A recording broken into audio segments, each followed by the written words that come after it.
after the weekend, I decided to play a bit. And by a bit, I mean I pretty much have my setup done. Let's go over the changes. So, first of all, you can see my party size is a little bigger. I have quite a few more guys, and they're all pretty high level. My character's level 30. I have some much better armor than I had, and a better horse. And my honor's a little higher. I have a decent relationship with some of the lords now. And I have quite a few more businesses. So I think last time I streamed I had something like 2,000 per week. So a little better. So this is all set up for making my own country. And I think what we're going to do today, because I gave it a lot of thought over the weekend, and noticed more of how they were, by they, I mean the different factions, going about raiding and sieging and things like that. And they really like to go in big groups, and they really like to travel in groups. So what I think I'm going to do, I'm going to vassal under a king, so I can get set up. I need to have a castle that I can put troops into, so that I can get ready for that. So I can take them all out and distribute them as I need to. You know, maybe amass 400 or 500 troops. The other thing is, while I've been playing, because I've been trying to pick up every job that I can. So every lord, whether they're honorable or not, I've been going and talking to them and seeing what sort of job they want me to do and picking up the ones that are going to give me honor. And it seems like they don't like to give them out too often. Not only do the villages not get taken over as much in native, but it seems like you get less honor for refusing the reward. I thought you got more than just one, but in this mod, I'm only getting one every time I refuse them.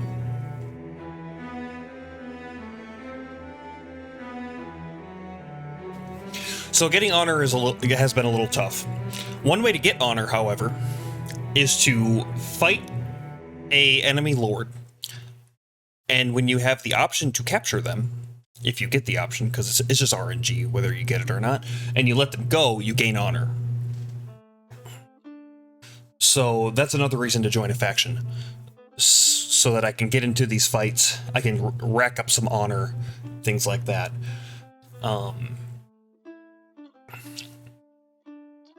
The other thing that I'm going to get set up, which I did one off stream, because Ymira, oh, this is the other thing. Ymira left my party.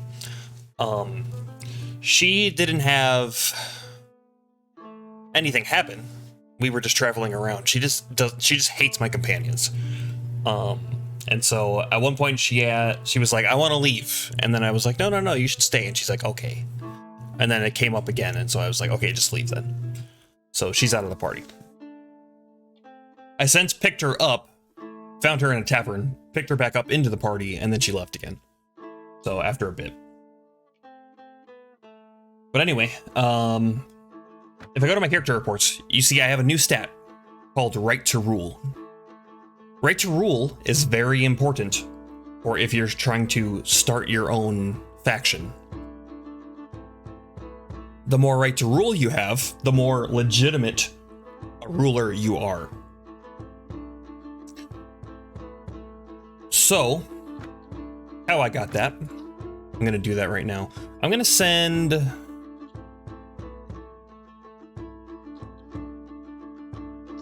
I'll send Marnid, because if I send my doctor now, I'll try not to get into too many fights right now. But you talk to him, Hugo, I'd like to ask you something. I suppose you know I aspire to be king of this land. Well, Captain, I'd support you. I think you'd give Calradia the kind of enlightened rule which it has long needed.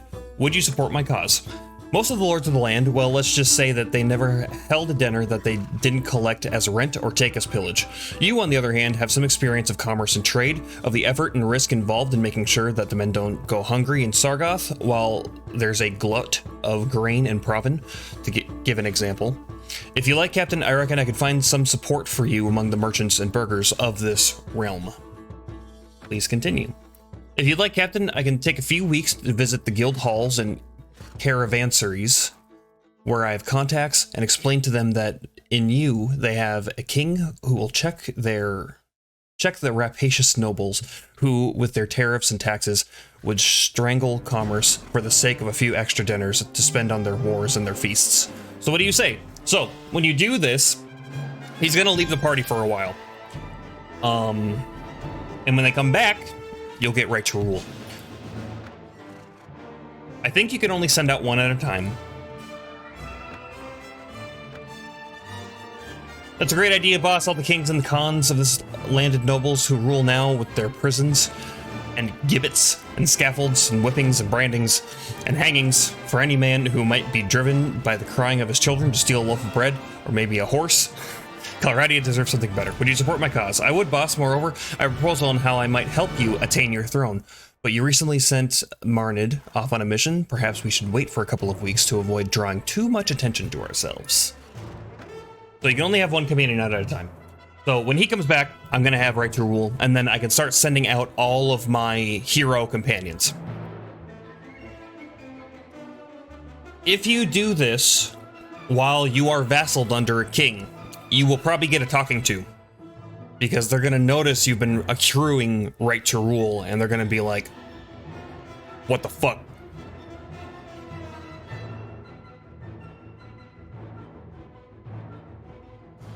So, bear that in mind.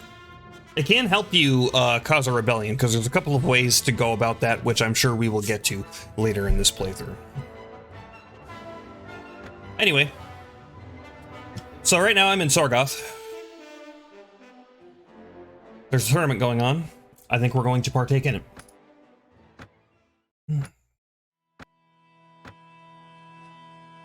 Wait. Don't withdraw from the tournament.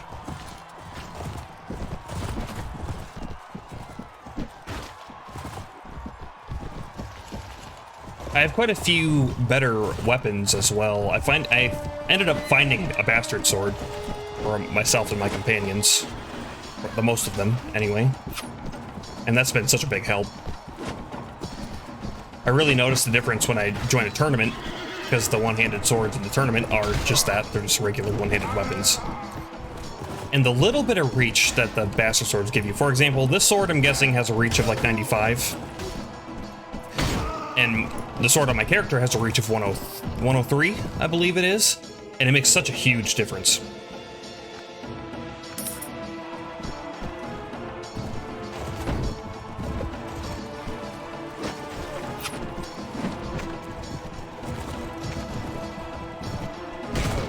I think Sargoth is my least favorite place to do tournaments.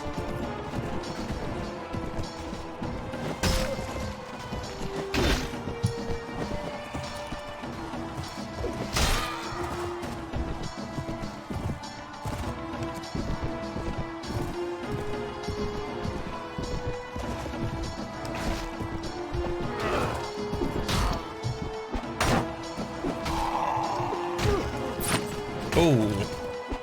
I did not see that guy there. Okay, they're gonna get tied up with each other.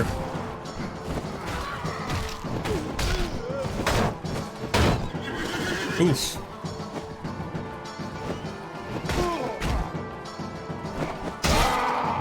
I missed. I swung right over his head.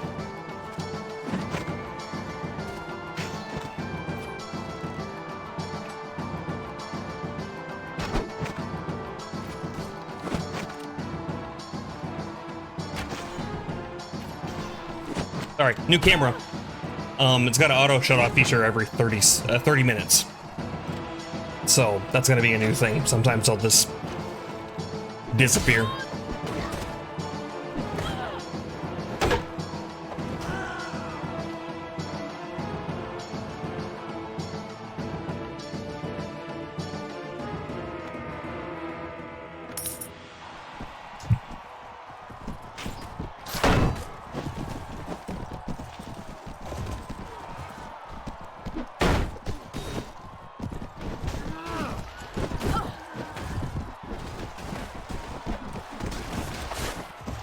Get down there.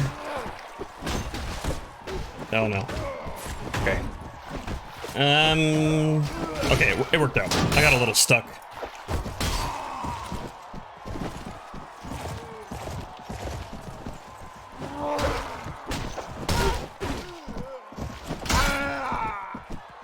Yeah, this tournament isn't going so well for me.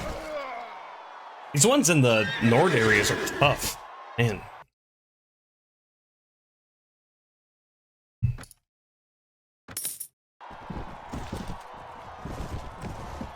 Maybe I should just stick along the outside.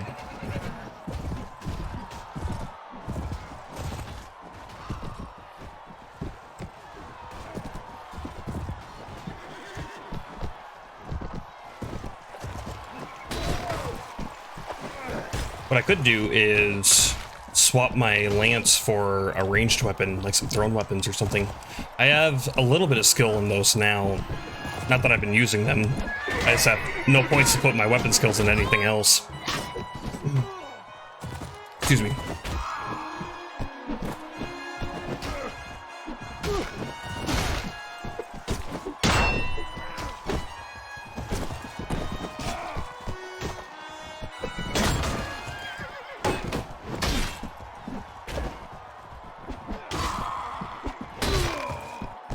Try to take out the winner of that fight.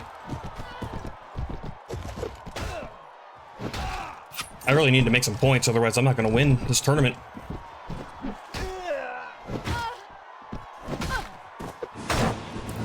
And winning the tournament is now more about the renown boost than anything.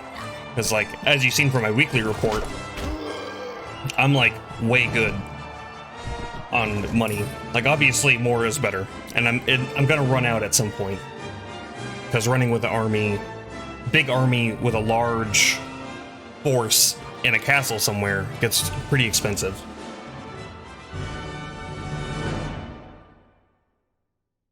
But the renown boost that you get from this stuff, from the tournaments, is great, because the more renown you get, the harder it is to get renown.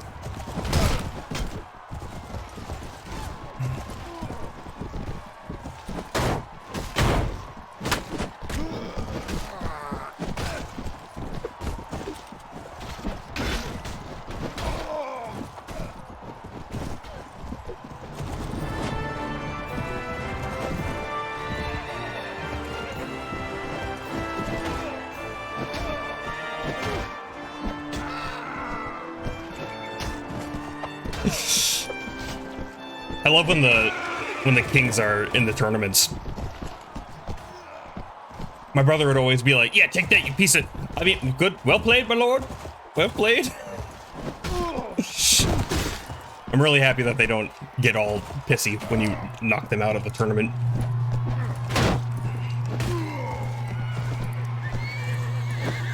Like, I suppose it'd be different if you were a vassal under them, and it'd be like, okay, like, yeah, he knocked me out, but he's working for me, so whatever. But as myself, just an unaligned merc running around, be like, that little bastard, just going to tournaments.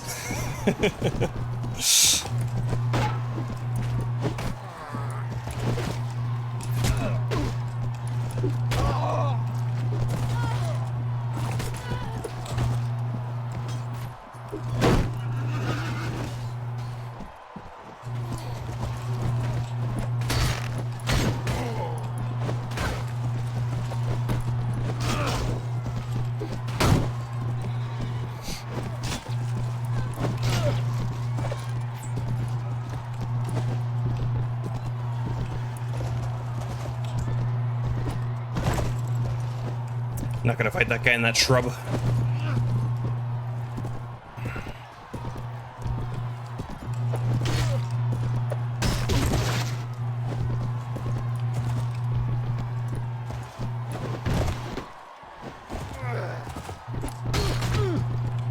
I wish these guys would go down already. Jeez. Giggity. Alright, there we go. Finally. Oh, one of them was the king, maybe that's why.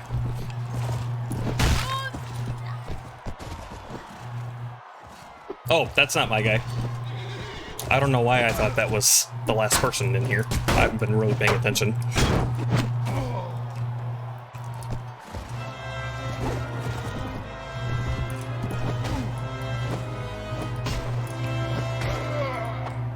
Alright, easy enough that time. So that's 2 rounds won. Oh, well, here, we're gonna see the end. Okay, I took first place. Not too bad.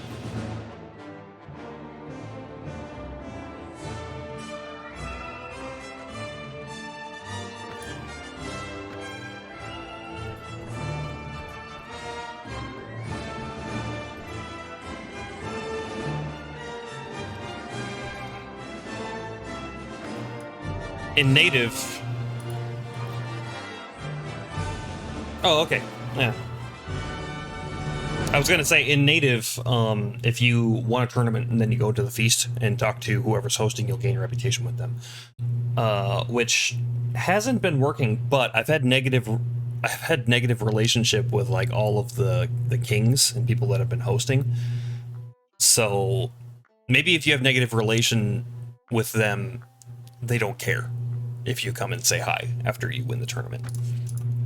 Another thing I haven't been doing every time I win a tournament is talking to these ladies and saying, you gave me the inspiration to win that tournament, which gives you relationship with them, which then later makes them easier to court if that's what you're going to do, because getting married gives you like 10 right to rule, which is decent.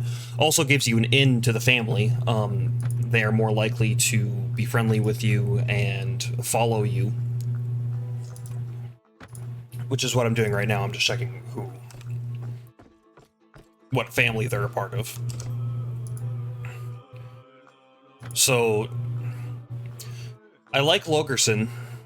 He's an honorable guy, relatively low renown as far as lords go, so he should be a little easier to pull, and I've been doing a lot of jobs for him. So that's an option. I haven't started any courting process, though. I don't even know any, like, poems or anything like that. So...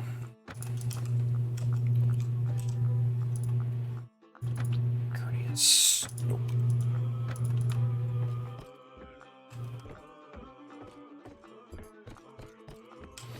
Okay, I'll just you. Yeah. Yeah, so I've already done this. So the first time you do it, you get the first, like, larger boost. And it depends on the lady's personality. If she has a, like, warlike personality, you'll get 8 reputation. Middle of the road is 4, and then low is 2. And then after that, you get 1. But it's 1 more than I had, so no issue there. I seem to remember one of my companions had an open slot with nothing in it that I could give a greatsword to. I think he's got thrown weapons. Yeah, he's pretty decent with thrown weapons now. He's got 2 shields. I could replace one of the shields with a greatsword. But I'm not going to. It's fine. He's got that pole arm.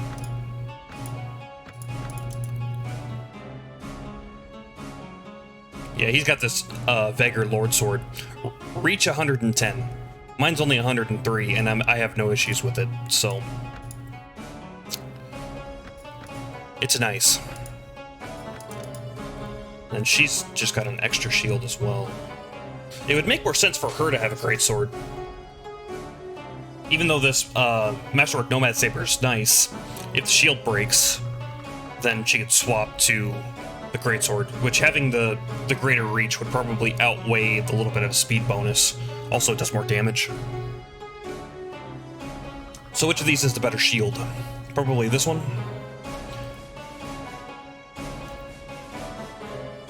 Not as big, but it's faster, has more resistance, and has more hit points, so.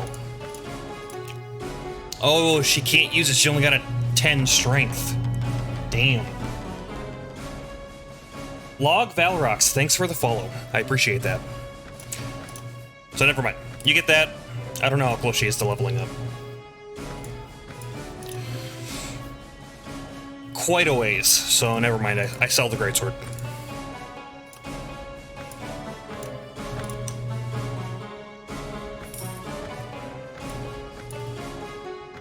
Okay, since my doctor is out, I don't want to get into too many fights. Like that. Like that whole mess right there. I should check the tavern, because this would actually be a good time to get Ymira back in the party, because I had her with a little bit of doctor skill, and even though she's pretty transient, it would be helpful while Marnid is gone. So if I could find her, that would be good. I can join that tournament again. I want to go down to tier because I have some salt to sell. So I think I'll just take the long way around, try to avoid these guys. I ended up, off stream, I ended up defeating one of these guys. I forget who. I think it was this guy, actually. This Sea Raider guy. But he got away from me. So the thing popped up that said you defeated him, but he ran away. I managed to escape, just like it would be if it was a Lord-to-Lord battle. So I think you can take them captive. And I'm a little interested to see what happens when you do that. Like, can you recruit them, or do you just find a ransom broker and ransom them, or what the deal with that is? I'm gonna take care of this Sea Raider landing, because this can get messy fast.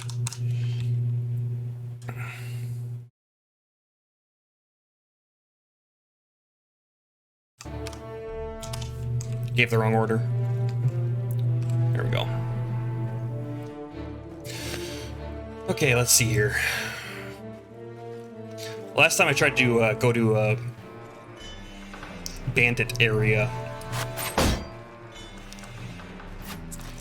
I had just bought this new armor, this really nice full plate armor I have, and I was like, oh, I should have no problem getting there, and they beat me.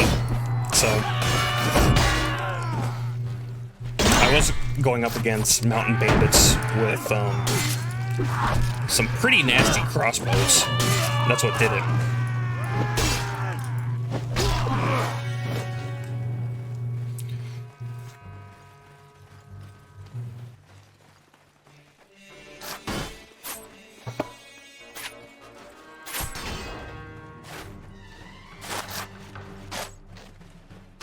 Stick with this side first, I suppose. Just making sure everybody's grouped up. I gave them the order to follow me, and most of the times they do, but sometimes if they have ranged weapons, they like to try to use their ranged weapons and follow you at the same time, which does not really work out.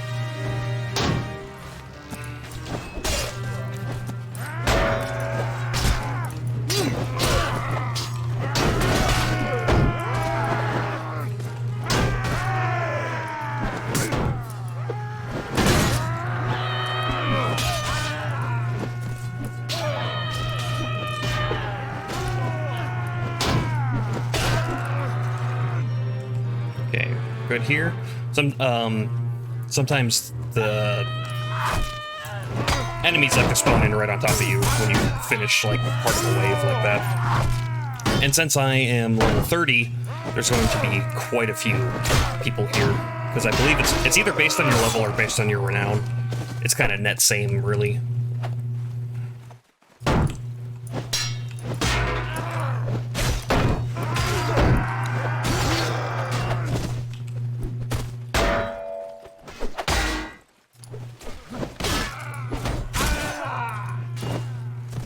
And even with super strong armor, this full plate armor that I have on, if you get surrounded, you're eventually going to get taken down, because you're going to get stun locked.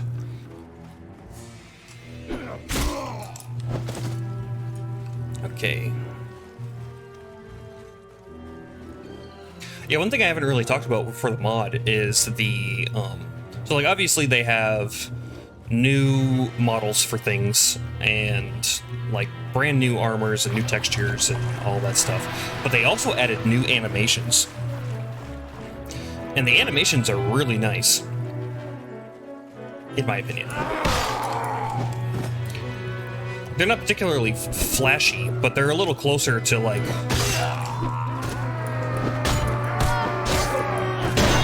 what it would look like.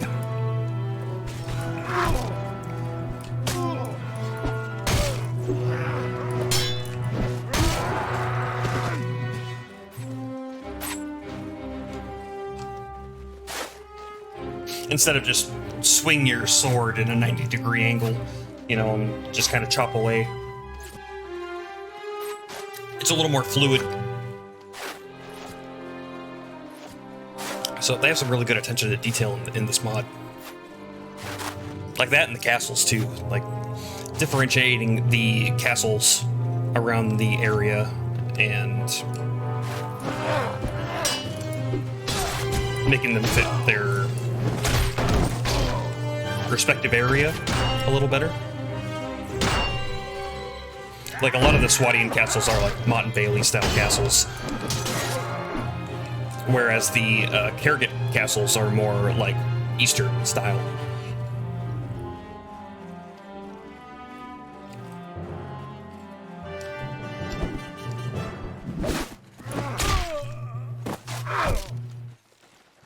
Lost my shield. That's the one thing this armor does very well, though. Most archers, and I mean bow and arrow archers, if you have high armor, they're not really going to do much to you. Because you need a huge stat investment to make bows good. So you need a very high power draw skill with an appropriate bow, and it's just a pain to get bows very good. They're much faster than crossbows are, but they just don't have the damage. And when you're dealing with full plate, which is later on in the game going to be a lot of the things you're fighting, the bow and arrow just doesn't do it as much as it should, because you're only doing 1, 2, 3 damage. If you get a headshot, maybe a bit more. Crossbows, on the other hand, have super high base damage, so you don't have to worry about that as much. You can punch through armor pretty well. So even though it's slower, crossbows and thrown weapons are usually the way to go later in the game. So I'm not sure how the mod's going to handle it, if they have changed that. I guess we'll find out, because I don't know how strong the later archers are, because I haven't even been picking them up. So for all I know, they've rebalanced them, and the high tier archers are actually, worth a damn to get. I suppose we'll find out. Once I get my castle, I'm going to be basically grabbing everybody I can and training them up and tossing them in that castle and getting ready to move on with the next stage of the game. So I'm going to be a lot less picky with who I have in my party at that point.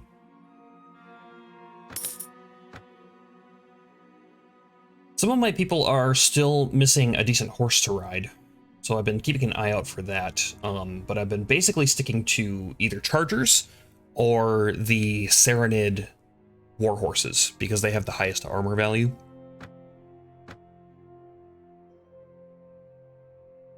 So you really have tow routes. You have 2 routes to go.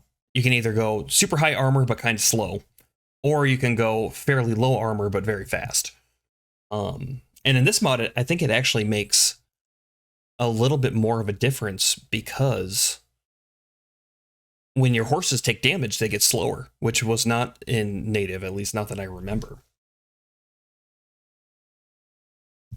So it actually matters quite a bit, because once my charger gets down to like half health, I can't drop my lance anymore. I can't get enough speed to lance people properly.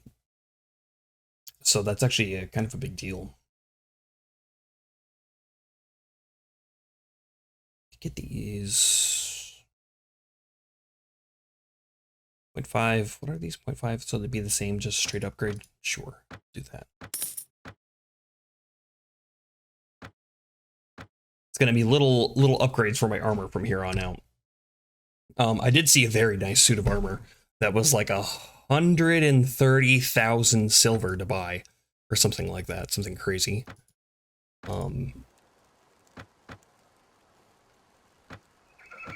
But my armor right now is like pretty high tier, 58 and 17. I think that armor was 64 and like 23 or something like that. So that would be the next suit of armor that I buy to replace that.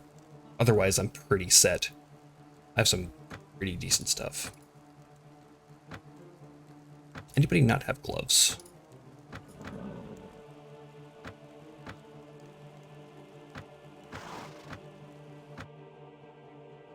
Okay. So the other thing we got to think about is who are we going to vassal under?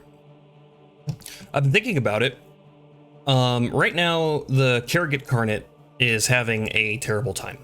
So working for them actually wouldn't be too bad because you'd have a pretty easy in to go take castles back, particularly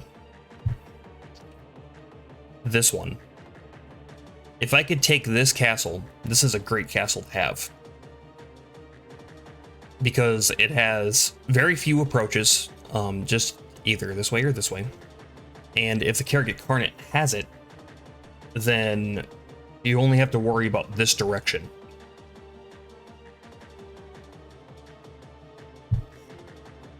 And it's pretty close to the edge of the map. So when you start taking, I like to work the edges, because if you start in the middle, then you start getting attacked on all sides, and it really sucks. And basically everybody's going to declare war on you, because they're fairly close to you. That being said, I did see pretty early in the game the Nords declare war on the Saranid Sultanate.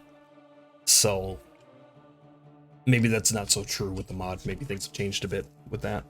Before they would just declare war on basically who was close to them.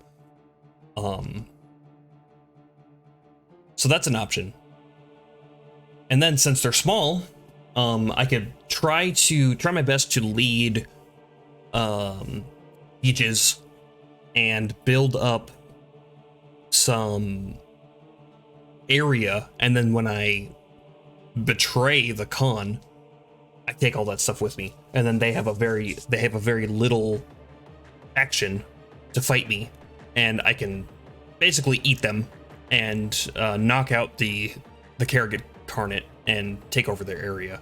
And then I don't have any like super strong blood feud I have to worry about, because whatever place you take or rebel against, they're gonna take very strong offense to it, and it's gonna be, they're always gonna have a reason to go to war with you, to say it that way. Some other options are Swadia. Swadians have lost a lot of stuff. They took this city for some reason, and they've been holding it for a little bit, but it's very separated. So as soon as actually the Saranid might be at war with Swadian right now, but they're gonna take that back eventually. That being said, if I join, let's say, these guys, and I wait for the Saranids to take this city, I go siege it, because right after a siege, it's going to have the lowest amount of people in it. So that is the time that you want to go siege, if you can help it. You're going to have a much easier time, because, like, I've had instances where a city was taken over, and then there's like 60 people in here, or like 75 people, which is very easy to take over by myself, let alone if I have lords. And it depends on the city, because one thing we haven't really talked about this playthrough yet is when you do sieges, setting up the siege takes a different amount of time depending on where you are, because each castle or city will have like different siege engines that you need to build to start the siege. So if you need to build an actual siege engine, which is like a big tower that you put all your troops into, it's gonna take a long time. I think that one takes the longest. But if you go to some castle, and that castle only requires ladders, ladders are very easy to build. And with a high engineer skill, you can get them done in like an hour, 2 hours. So you can basically siege it right away. So that makes it a little easier to plan your attack and say, well, nobody's around in the immediate area, so I'll start the siege now. And if you only have to build ladders, then you can take care of it pretty quickly. You also don't have to like bring the ladders with you. The ladders are already set up. With the siege engine, you have to like push it to the wall, and it gives their enemy archers a lot of time to pick off your people, which sucks. This is a new development that the Rhodoks took Uxal. It's kind of interesting. So, really who I don't want to join are the Nords, because the Nords don't need to be stronger than they are. The only benefit to joining the Nords is it would help me get relationship with their lords faster. Because if I wait for them to get into a fight and then I go help them, that's a quick way to gain a relationship with them. But the Nords are scary late game, and so are the Rhodoks. The Rhodoks are super good at defending. The Nords are super good at attacking. So both options are not super good for trying to take over a castle. Like, you can do it. One of my previous playthroughs, I took over, I think it was Chalbeck Castle, and I started my faction here. And then I worked out and I finished off the Nords because they were having a hard time anyway, so I took advantage of that. Not so much this time. They have Kira. They've held Kira for a long time as well. So they'll probably continue to hold on to that and keep slowly taking things over. So I don't want to help them.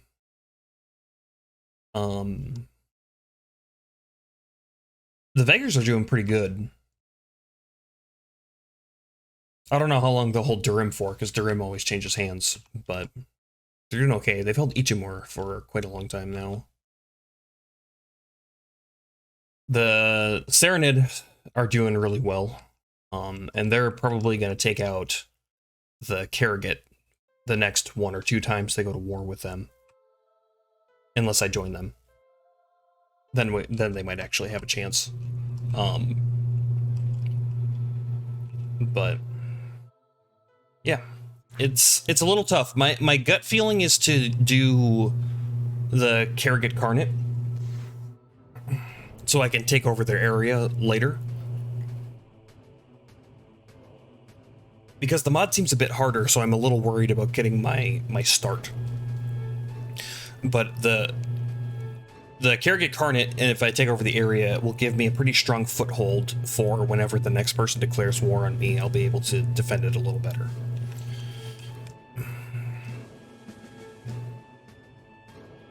The other thing with that is, though, is if I do join, like, the Nords, and I get good relationship with the lords there, and I get them to rebel with me when I do it,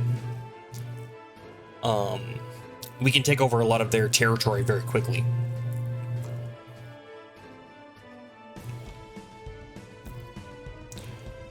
So, I haven't really decided yet about who I'm going to join. Swati would be a safe bet as well, because they're going to be at war with everybody all the time, and then I can kind of pick and choose where I want to get a thing.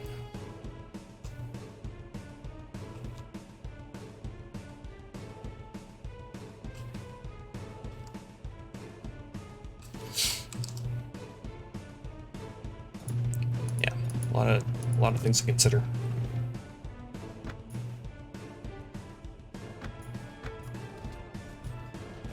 We're going to head up to Durim right now. Because the Vegars have held Durim for at least a little bit, I want to see what the population is, or like how many guards there are at the population. Hopefully sell that salt there, but we'll see. Usually, Durim is pretty beat up and not very prosperous, so I'm not sure how good of a price I'm going to get for any of that stuff.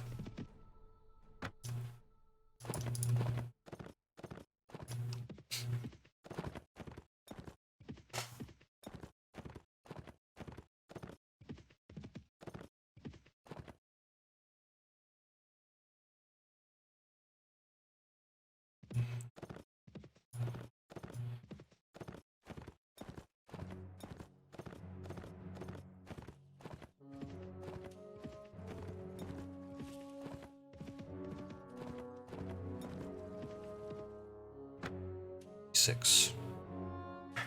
Somebody died. Party. Oh, no. I sent Marnid out. That's what happened.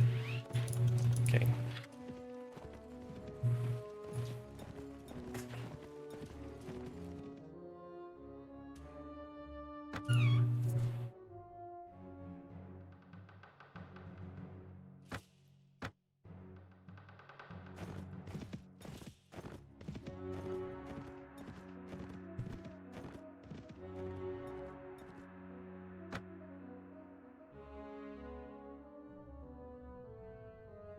Not a bad price for those.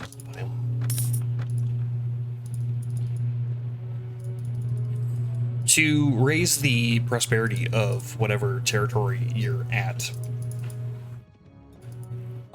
there's a couple of things that you can do. For one, you can trade there, particularly buy things. The more you buy there, the better chances you have of it getting more prosperous. The other thing is, like, see this little farmer here on the overland? He's going to Darim. The more people that make it to the city, the more prosperous it will be. And trade caravans are really, really good for that. So the farmers matter too, but... So if you're trying to get your town's prosperity up, protecting the trade caravans that are going to your city and protecting the farmers there so they can get in, and then just buying things will do that for you. It'll kind of expedite that process.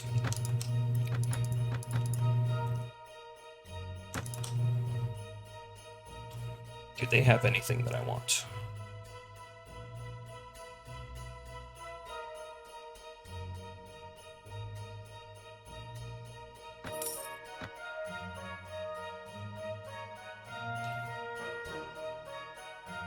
Yeah, this was the armor I was talking about earlier. Not this one particularly, but it's pretty close.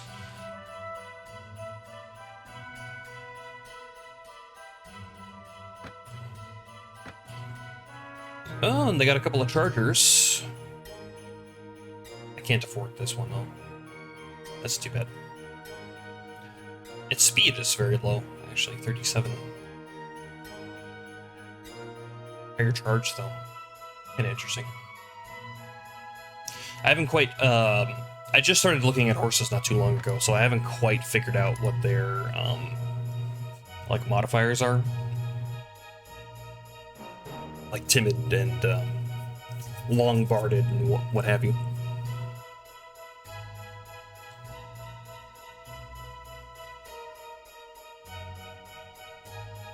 Okay.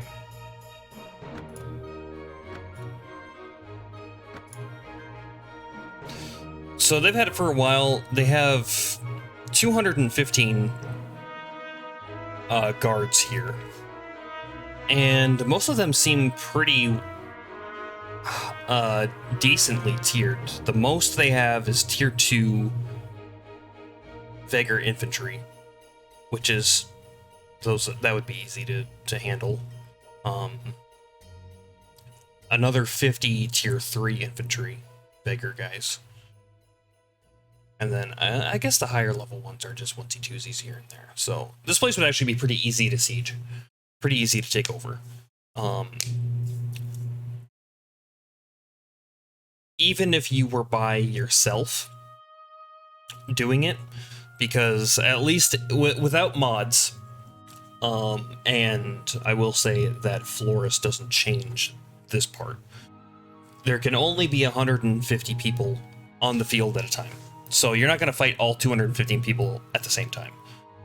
there's going to be like waves, and you're probably not going to have your full force, because since they have more, they're going to have a higher portion. This is also affected by your tactics skill, so the higher your tactics is, the more even that will be. But I should go talk to that lord. Who is it? Ralcha.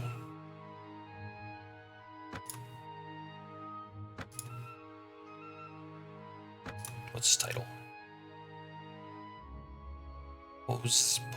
Nick.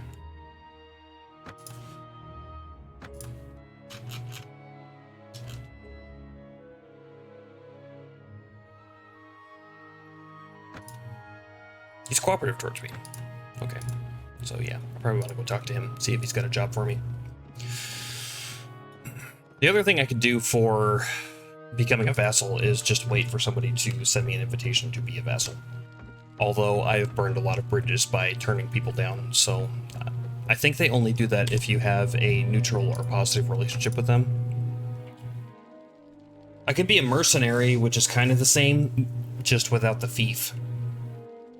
And I wouldn't be able to hold territory, so like if I went and sieged a castle, I wouldn't be able to get that, which would kind of suck.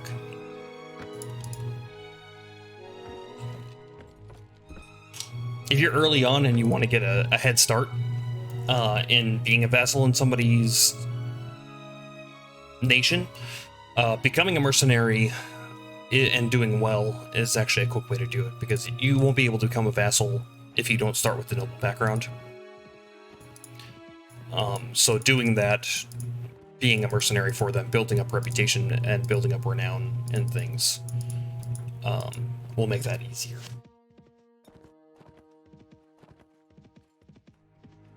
Right now, if I offer my vassalage to anybody, they're going to accept, because my renown is pretty high at this point. Let's see, let's go to Halmar.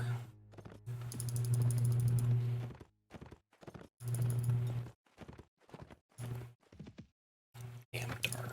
I don't recognize the name. Okay.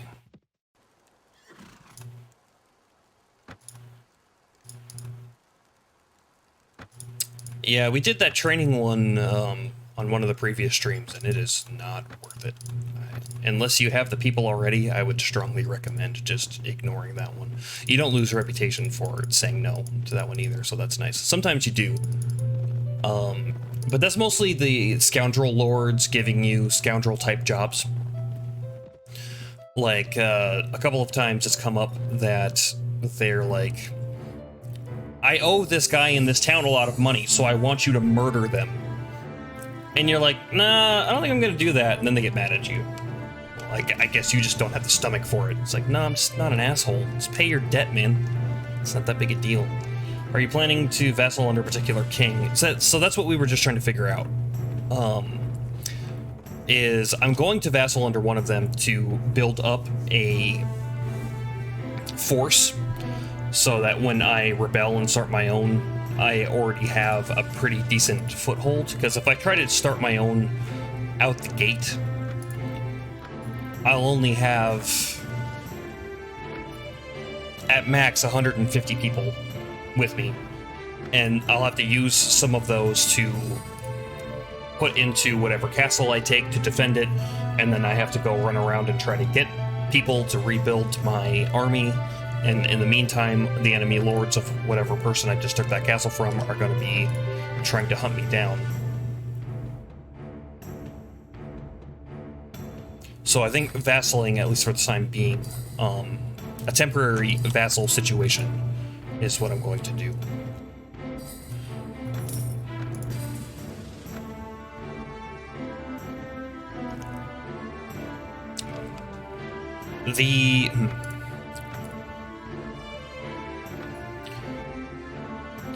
So the Kerrigan Carnet has a decent amount of lords, actually, more than I thought. I bet most of these don't even have fiefs, so they'll be leaving on their own, because the longer they don't have a fief, even the honorable lords, if they don't have a fief, it's a matter of time before they leave. This guy, or Urumuda, I've been doing a lot of jobs for, so we have a pretty decent relationship. And they're not at war with anybody, which would explain why they're still alive. So I could go vassal under them and wait for them to go to war with somebody, and then go take something of theirs. Which would probably either be the Vegars or the Serenit, if Tolga declares war on somebody, because they hold a lot of their territory.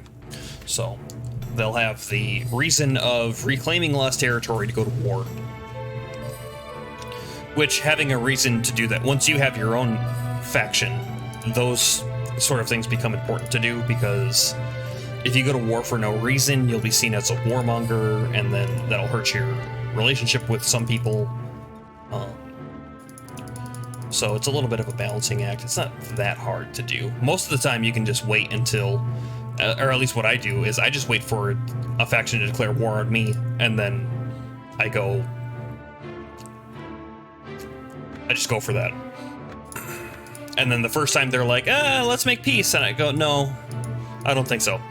And we continue the war. Every time you do that is like, I think you lose a little bit. Nova Light Hunter. Hi, how's it going? So, but saying no to a peace offer isn't like once every war is not that big a deal. You probably don't want to, when you first start up, you probably want to accept that peace offer, because if somebody offers you a peace treaty and you accept it, you gain right to rule. And that's a lot of your issue early on in starting your own faction, is trying to have enough right to rule to make you more marketable to lords who are looking for a new king to be under. Also, your territory is probably very small, so accepting a peace offer is probably the smart thing to do anyway, so you can get a little set up, because if you say no and then another person declares war on you, now you're fighting a war on two fronts, and I don't think I need to explain why that's bad.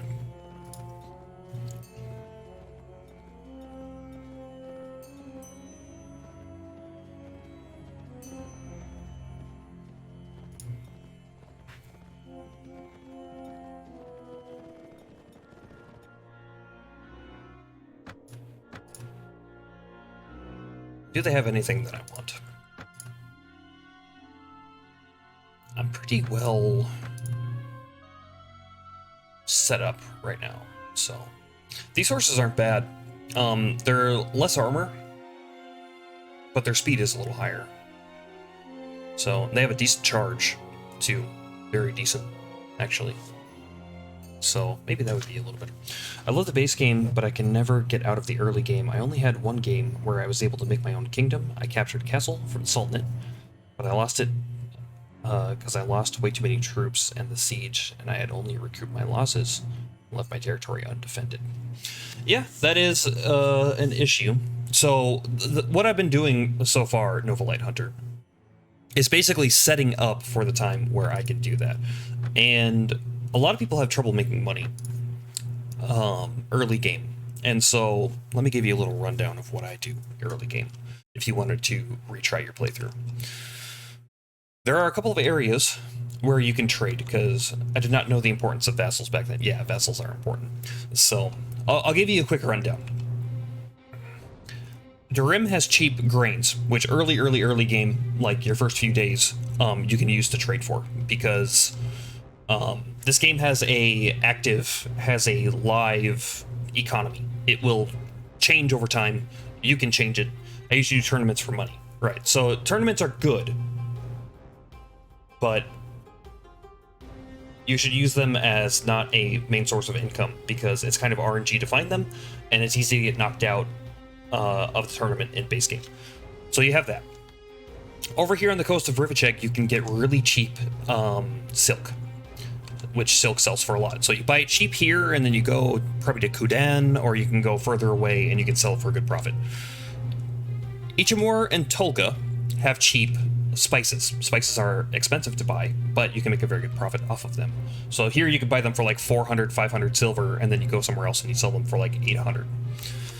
And then this area in the desert, basically this whole area, you can find dyes for very cheap and then sell them somewhere else. So early game, you do that and you build up enough money, which I think is 4,000 silver or 4,400 silver, something like that. And you buy an ironworks in Kira. Now this is most of the time. Like I just said, the economy changes every game. It's randomized. But normally Kira has very cheap iron, but it has kind of mid or even sometimes expensive tools, which in your ironworks is what you make. So where am I right now? Where's my character?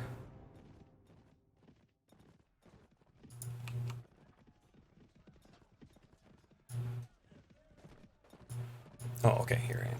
So, if you didn't know, I usually buy dyeworks all around the map. Okay, well then, yeah, so you already know about making businesses. Hold on.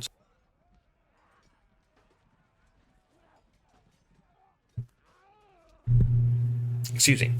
So then, I don't know if you heard my spiel about getting right to rule, but right to rule is pretty important. You get right to rule by getting married. You get 10 of it, and then otherwise you can talk to your heroes in your party and say, I'd like to ask you about something, you know, I aspire to be the king of this land, yada yada yada. And then they'll go out, they'll be gone for like a week, 2 weeks, and when they come back you'll get some right to rule. I think it's 3. Which I think right to rule is a max of 99 or 100. So 3 is a decent amount.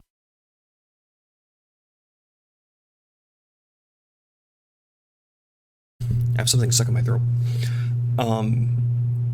So that's important for gathering the lords. And then the other thing you can do is you vassal under somebody. You find a cat, which is what I'm doing right now. So I'm thinking about vassaling under somebody, which might be the Khan here. And get yourself a castle. If you have a good relationship with these guys, then you can sometimes convince them to help you with the siege to go with, and then you can siege the castle with them. And then you talk to your friendly lords in that faction and say, hey, I should get this castle. And especially if you led the siege, you have a better chance, but the more people that support you, the better chance you have of getting it.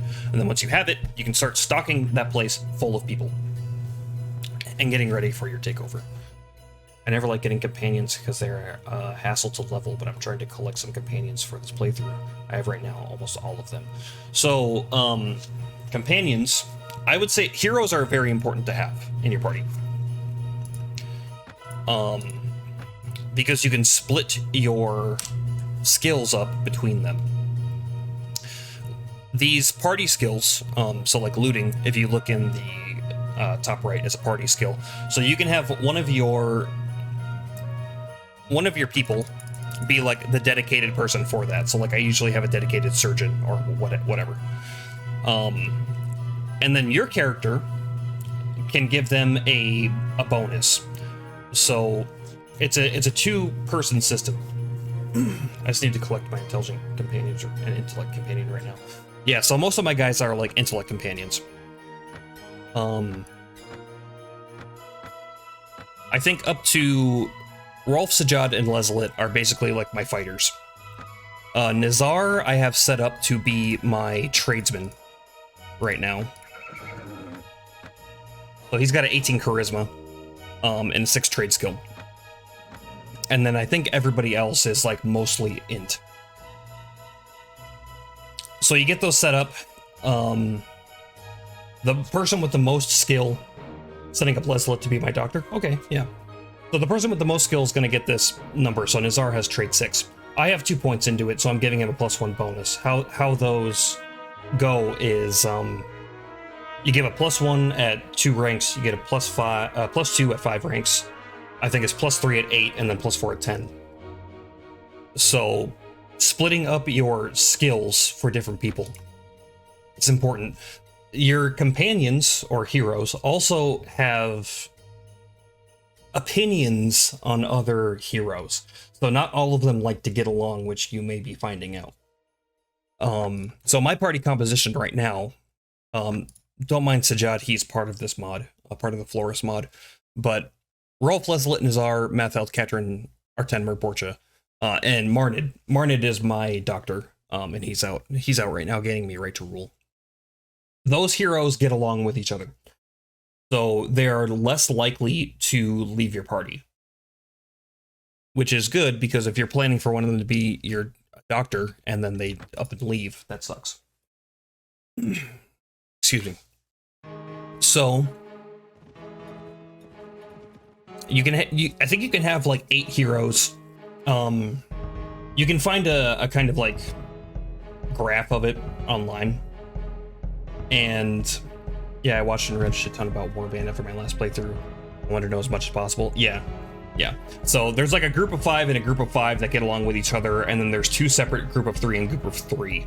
And like you can't really mix them. So like I had Ymira in my party for a while, and then she just left. And it wasn't even that I lost a fight or anything like that. She just didn't like my companions, so she up and left. Which is fine. It's whatever. I was expecting that, so I didn't have anything too important on her to lose.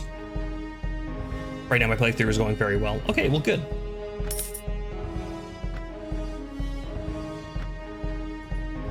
It can be tough in the beginning, because the game doesn't really tell you anything of any of this stuff.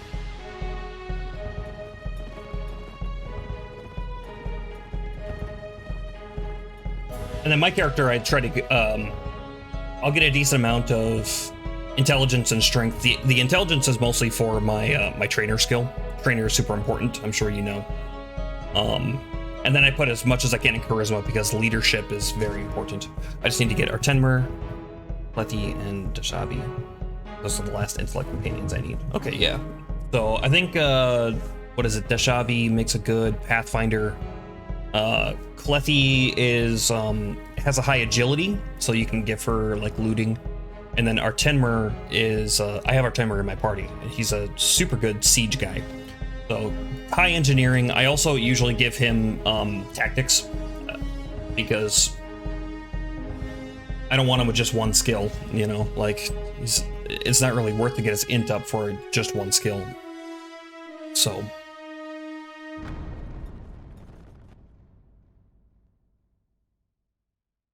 Yep, right, we're right about all those, yeah. So this is my usual party composition. I usually take these type of heroes. So I'm not like super familiar with the other ones, but yeah, that's general knowledge stuff. I watched a really in-depth tutorial. Just copied the companions from the tutorial, yeah. And there's nothing wrong with that, because like, I remember in my first couple of playthroughs, I would just grab companions, and I'm like, oh yeah, companions are super. Once I found out, I was like, oh, companions are like super good to have. Especially later when you can have them actually equipped and they don't die immediately.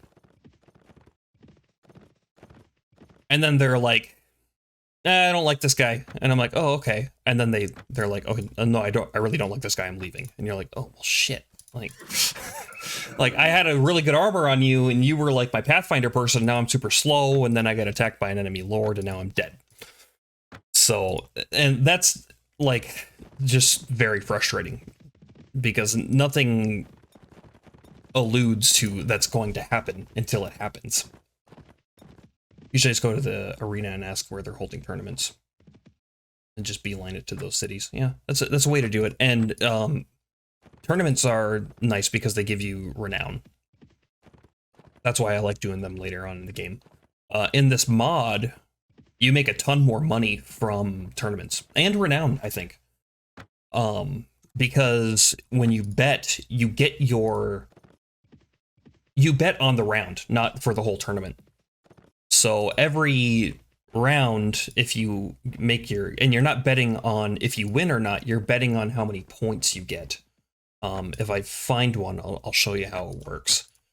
The first, like, 3 or 4 sessions of this, I was trying to figure out, like, how the fuck do these tournaments work?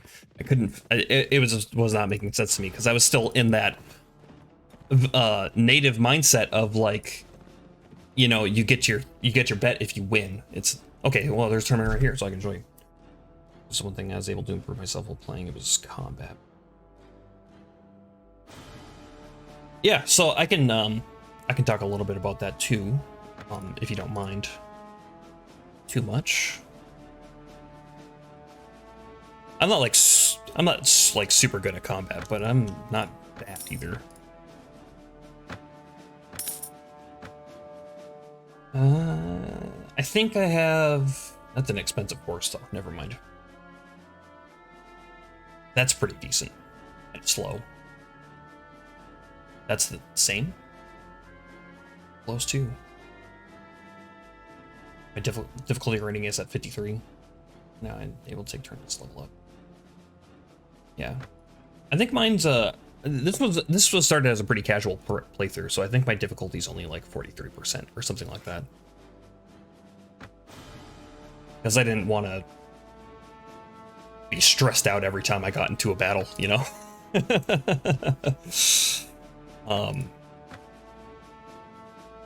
anyway, let's get into this tournament. So how the tournament works is you go into tournament settings. So your wager and your bid. So you get points in this mod, the Floris mod.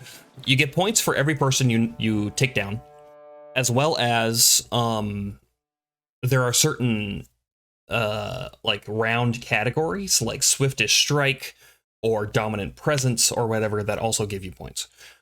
So your bid is on how many points you get, not if you win. And then adjusting this will get you more money.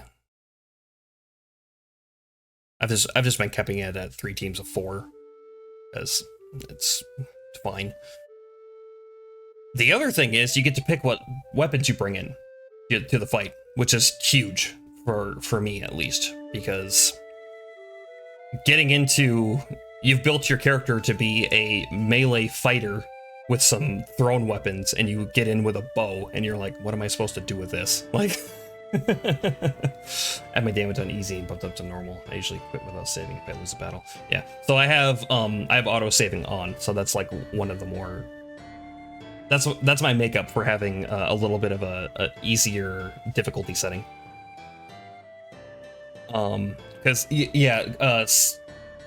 save scumming in this game is like I usually do as well if I'm playing just by myself, not on stream.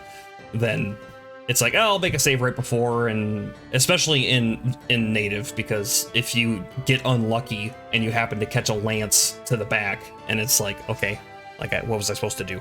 But you have this loadout now that you can do. So I'll fight in this round. Do you know how to use a lance? I really love pole arms during tournaments, even if I don't use them in my playthrough. Yeah, lances are super, super strong.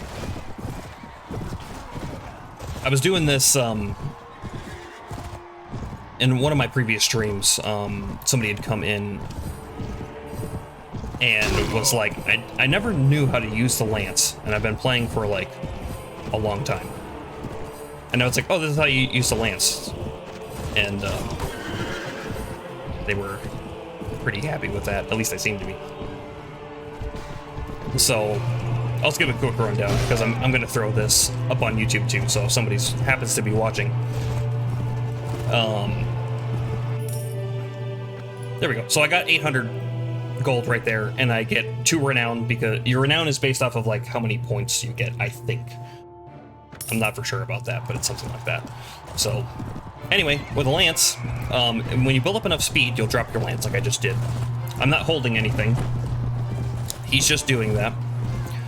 And it's basically ready to strike. And it's easier to hit people if you're in first person, but I'm not going to go into first person. And then when you run into people, you get a huge damage bonus against them.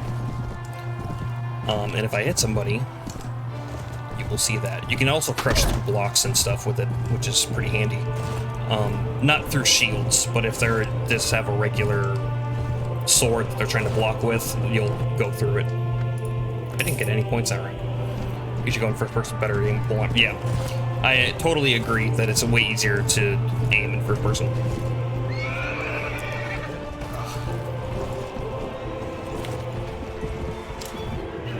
Yep, just run into the wall. Totally fine. Got an eye on chat. And I'm not building up quite enough speed. Try to avoid that guy. My riding skill isn't super high either. It's only like 3. Okay, so there. So I delivered. It says, I believe it's pronounced couched, but it's spelled like couched because I'm American. So you get a huge damage bonus for it. You don't get a. It doesn't say a speed bonus. Oh, my camera just shut off. My camera's on a 30-minute timer. My new camera. You get a speed boost from it. The faster you're going, the more damage you'll do, but it doesn't give you, like, a percentage like it does with the swing. And then when you do that, if you look at the weapon above my health bar, in the lower right, there's like a white circle right now. That's basically like your lance cooldown. When you hit something with a lance, then that'll turn red. And you won't be able... You can still poke people with it as normal, but you won't be able to do that. And the higher your polearm skill is, and the faster the speed stat is for the weapon, the shorter that cooldown period will be.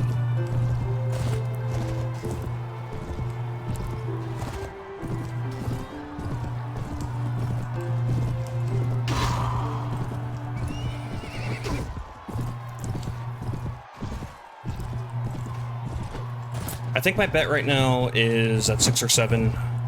So how it's been is if I take down like 3 or 4 people and then survive the round, I usually make my bet. Let's get this guy stuck on a wall here. She's gonna take my kill, damn it. Yeah. So swiftest cut, I think you get a point for, and then this stuff.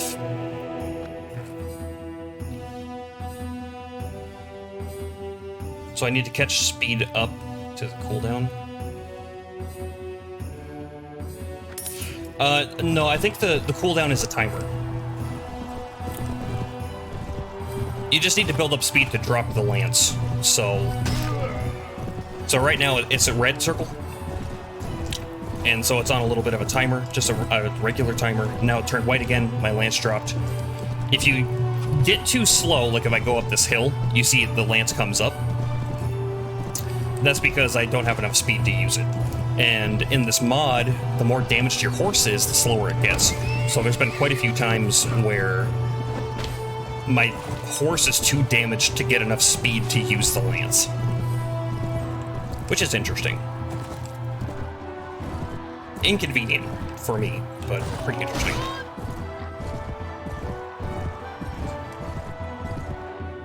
And since I have a decent, skill with my pole arms, my cooldown timer is fairly short. I really don't have much of an issue. And this is a tournament lance, which has a speed of like 50. On my character, my lance's speed is like 90, so I can basically hit people with the lance constantly. Like, by the time I turn my horse around to aim at somebody else, it's already ready to go again. I think my skill is at like 200 or something like that, which isn't too hard to get.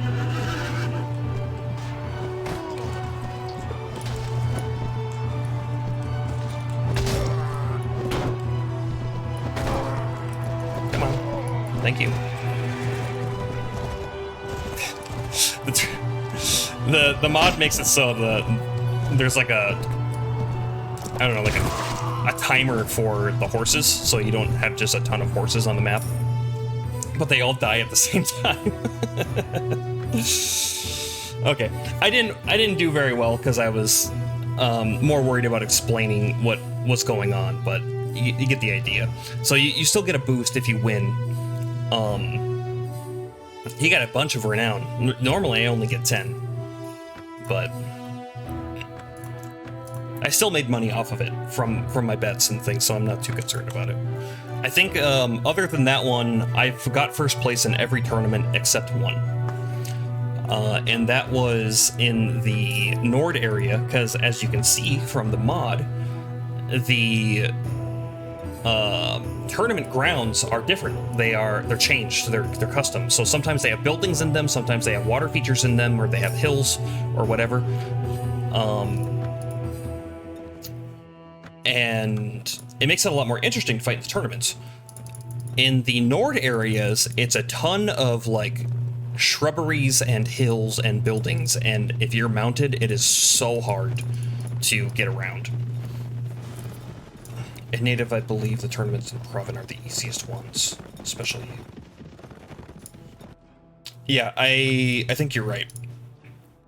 Because in the Swadian areas, particularly in Proven and Suno, you're very likely to get a horse.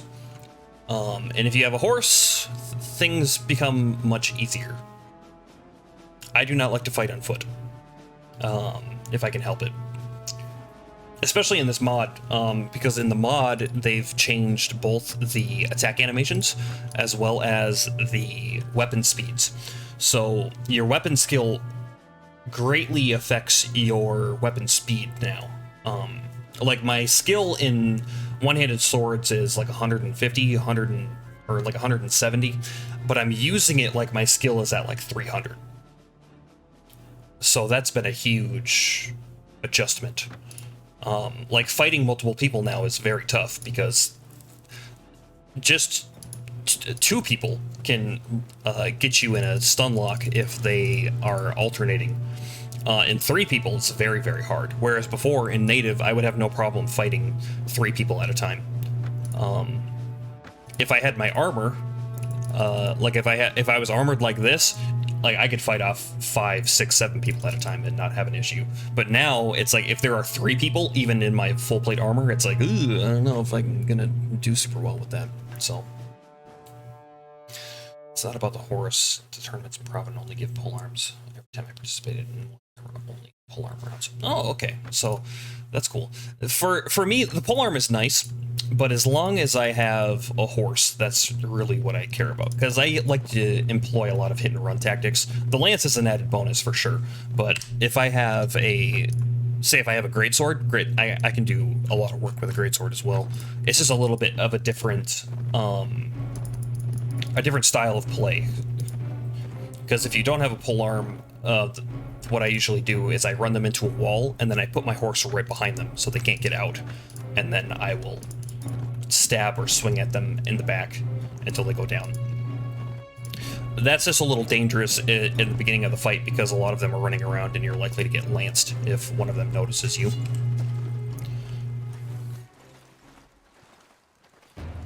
The problem in the playthrough is the fact that my companions are squishy as hell. I can't level them up. So some things to help with that. You can, of course, take them to a training ground and fight them to give them experience, but that is pretty low experience, and it takes a long time. Having your main character as a high trainer skill will also help with that, because every night they will benefit from the experience, because they will almost always be lower level than you.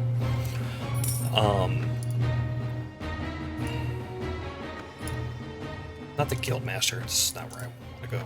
Marketplace. Having them with better armor so they survive a little better is always good. That one's pretty easy to figure out. Also, having them at the top of your list. Any farmers in here? No. Having them at the top of your party list will also help with that, because when you go into a battle, you will take people from the top down. So in that, say you get ambushed or something like that, or like you're going to take out a like a bandit camp. That's a good example, because you don't really take a lot of people there. You will take your companions with you, and they will more likely get kills and get some experience from that. It's from my face, my playthrough's leveling up. Yeah. So all my main companions are on horses. Yeah, if they're on horses and they have a lance, that's a pretty good way to do it.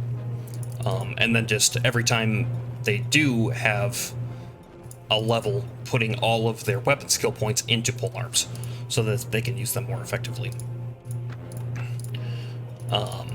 And in fact, if you really wanted to, they have two-handed axes.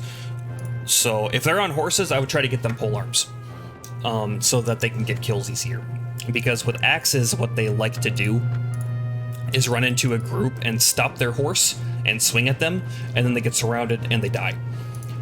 With a lance, they're a little more likely to run through people.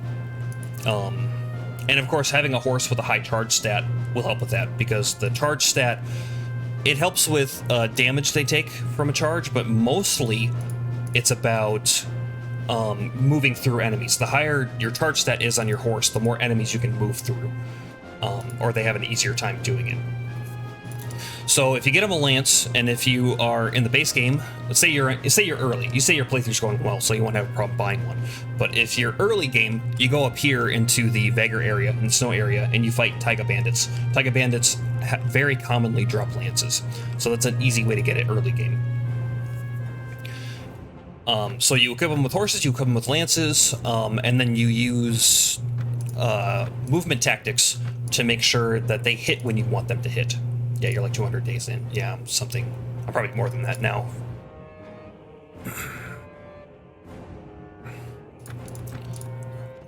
So, do you know about using movement tactics, Nova Light Hunter?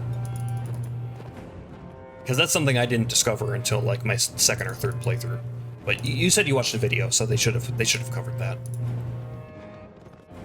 After I complete native playthrough, I plan to move to the Gekukucho mod. Yeah.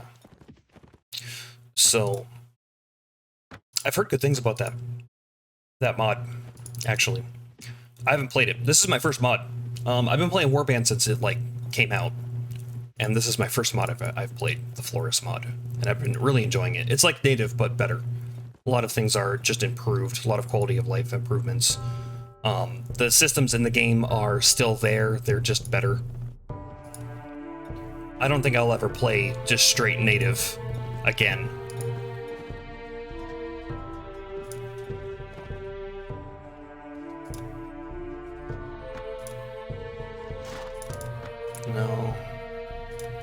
No.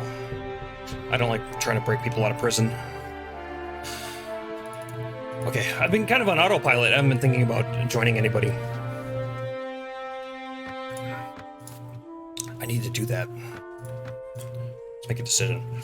Range units are pretty good support unit. Yes. Yep. Disband my Swadians and go Legion of Archers. So in native, my usual go-to is Rodok Crossbowman, hit like a fucking truck. And then having Swadian Chargers or Serrated Mamluks also work pretty well. But I prefer the Chargers because they have lances. Having a group of about 30 Swadian Chargers makes basically any fight you fight in the Overland a pretty easy win. They're super high armored. Their horses are very well armored, so they're not really going to go down from a hit or two. And their lances hit super, super hard. So there have been many a time where I'm on the Overland, and it's just me and like 30 or 40 Chargers. And I come up against an enemy lord that has like 120 people in it, and I decimate them.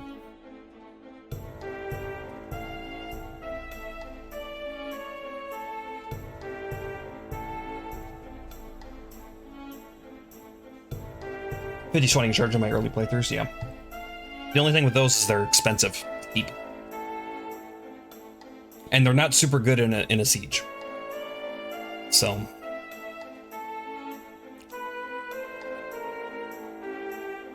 let's go check out these castles. If they have a low population of people, I will probably join the Karragat Carnet, so I can take one of them. But I'm not sure how long that the Sarranids have held to those castles. So we'll see.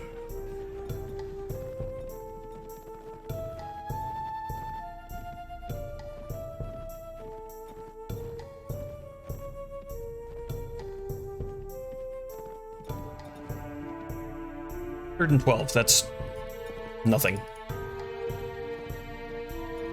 I should have checked what kind of units were in there. Oh, I still can. What's the majority? Tier 2,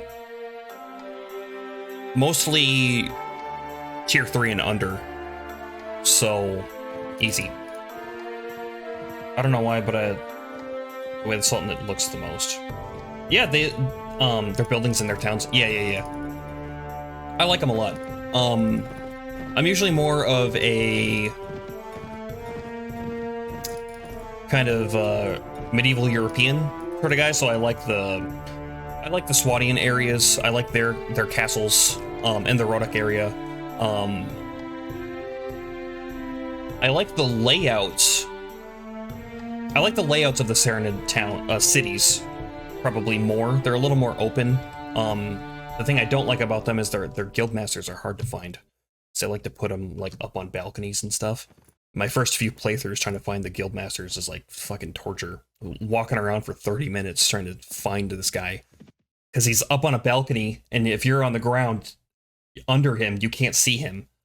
So annoying.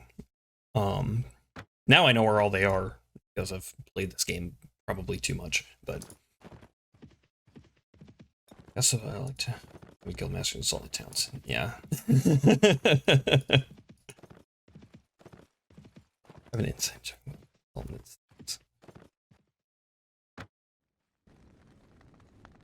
One thing about this mod, one of the quality of life improvements, if you've met the Guildmaster, there's an option for it right here.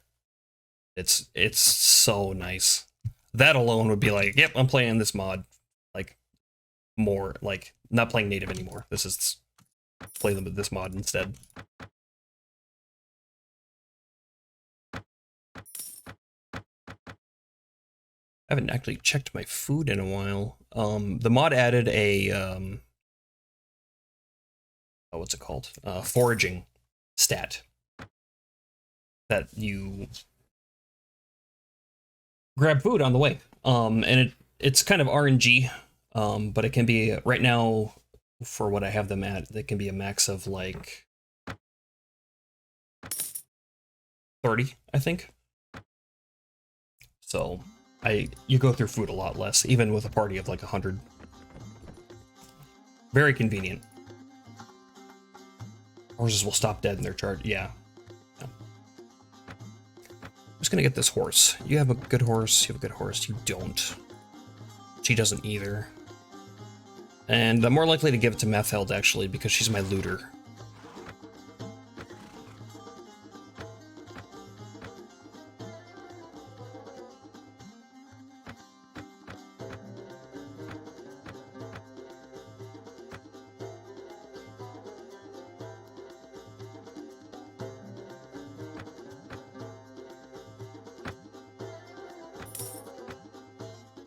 All right. And then, okay, now that that's taken care of. Did I check this out? I didn't quite go there, did I? Yeah, so Katrin is my forager. 30 units of food. My party consumes 32. 30 of it was foraged. So only 2 of my food was eaten in my inventory, which is great. That's only 94. Okay, so that's pretty decent. Let's go find the Khan and join the Karagats. I don't think they're at war with anybody right now. The other thing, these step bandits are, I don't like. Step bandits are probably my least favorite bandits to fight. They just said, when they have lances, it's too easy for them to score a lucky hit and kill somebody. I mean, you can come in Swadian town, horses can go upstairs easily. Sure, no matter. Yeah, you can check the notes for that. Like how protected they are. Let's see. Current garrison of 202 men. Nice. Okay, I've never bothered to look at that before, but that's good to know for later.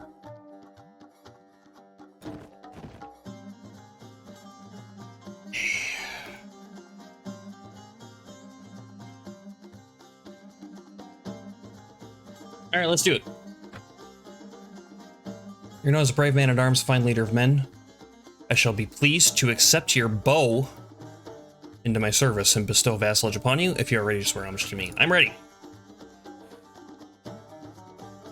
I pledge homage to you as lawful ruler of the Carrick Carnet. I will remain as your loyal and devoted man as long as I need to. And I'll be at your side and fight your enemies should you need my sword until I don't want to. Finally, I'll uphold your lawful claims and those of your legitimate heirs until I completely betray you and murder you. Oh yeah, my relationships with everybody else reset. And my relationship with the Nords went up probably because they have a truce. The mods added a couple of other things too, like you can make like trade agreements with other nations and things. It's really interesting. Defense pacts and stuff. It's cool. Check those, see if they're at war. You can do that too. Yeah. I checked earlier. It must have been right before you joined the stream. I checked earlier and they weren't at war with anybody. So, and I haven't seen anything pop up. So, but thanks for that. Okay, so now it's just a waiting game. Wait for somebody to declare war. It looks like they're having a tournament. Yep. I'm actually gonna wait for the Khan to get into town. So when I fight in this tournament, and hopefully win it, I can gain some reputation with him.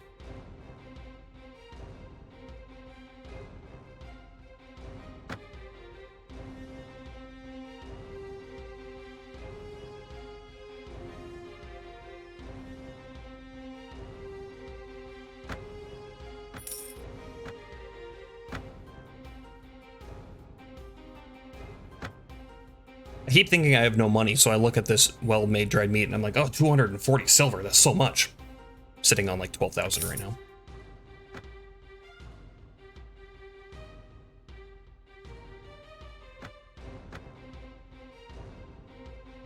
And doesn't look like anything too much in the shops here.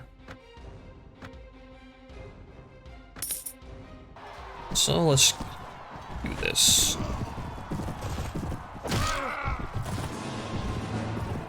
I like this arena with the fence in the middle.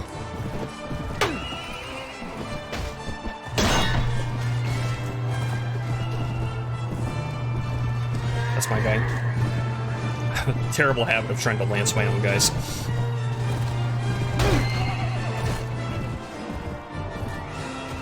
If you're gonna join a faction later, it's good to do missions for the lore of that faction before an early game. To have a good standing with them from the beginning. Yep. I completely agree. And I've been doing jobs. Mostly, I've been working on my my honor, which is mostly why I am, or half the reason why I'm joining a lord instead of just starting from my own. Because in native, it's relatively easy to get your honor up by doing the track down the fugitive and bring him to justice jobs, as well as protecting towns from bandits. In the mod, they've made it a lot less common to both get that quest and that towns are taken over by bandits, at least for now.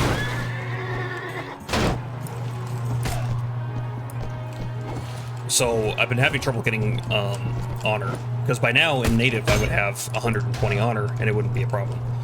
Right now, I think I have 38, something along those lines. So, trying to get my honor up so that I can make fast friends with every honorable lord, and then I can just have them join my kingdom as long as I have fiefs for them. But since I can't do it the easy way, I gotta do it the hard way, which is getting into fights with enemy lords and then letting them go if I have a chance to capture them. So that's my big plan right now.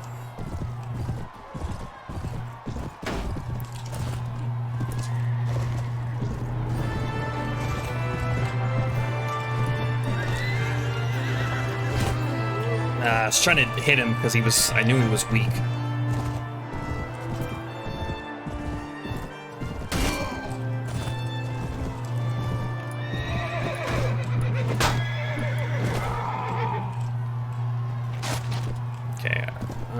I need 2 points, and I can't get them because I think that's the last guy alive. Skirt around too long. How about a line? About a first person. I forget which color. Yeah. Luckily, there's no, like, friendly fire otherwise. Actually, for me, that wouldn't be such a bad thing.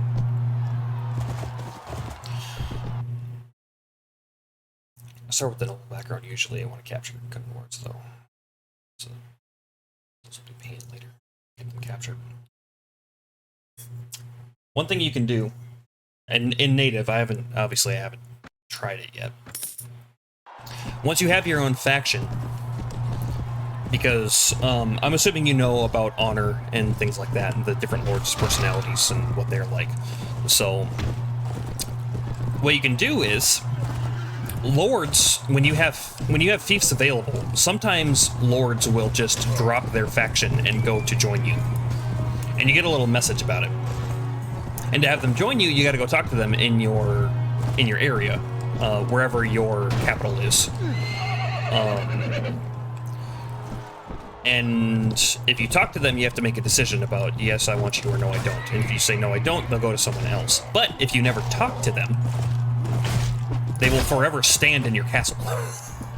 So if you have a bunch of scoundrel lords, and you know they're scoundrels because you've talked to them before, and they try to join you because those ones are the most likely to jump ship with their current lord, they can just sit in your capital forever, and you keep them off the map and out of other lords' hands, because they can be a big pain in the ass. So normally in my playthroughs, in my capital, I'll have the whole place will just be lined up with these lords waiting for me to talk to them, and you just ignore them. The only thing to keep in mind with that is you will eventually run out of space. So you need to make sure to keep a couple of spaces open so that when you want to recruit a lord that you actually want, there's space available for him to show up. But yeah, it's a great way to thin the competition.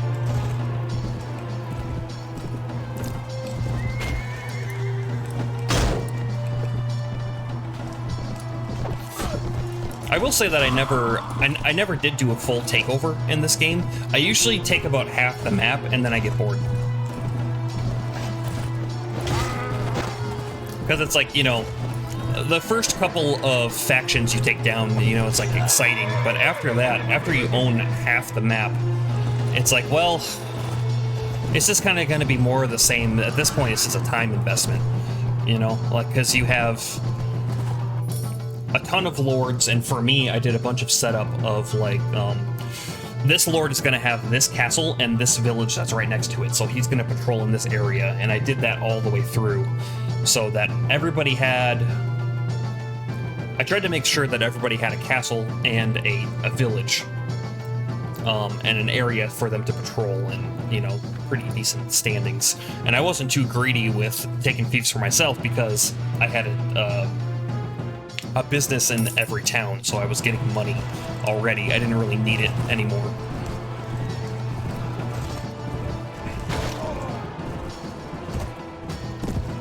So it's been like, I waited 115 years. Yeah. Maybe someday. I swear, when you walk in, they have a hopeful look on their face, and it's Warband, so, you know, the faces aren't like super good.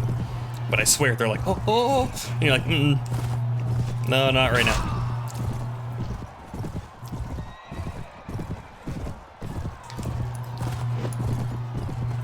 Getting some scoundrel lords early, just to have some lords on your side, vassaled under you, isn't such a bad idea. I just caution you to not give them a castle. Just give them a regular village, because if they decide to leave, they might take that castle with them to whatever faction they go to.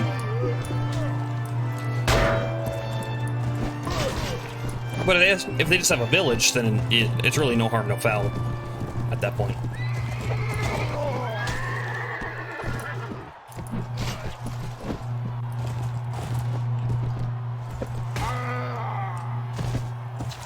Almost got me. Not quite.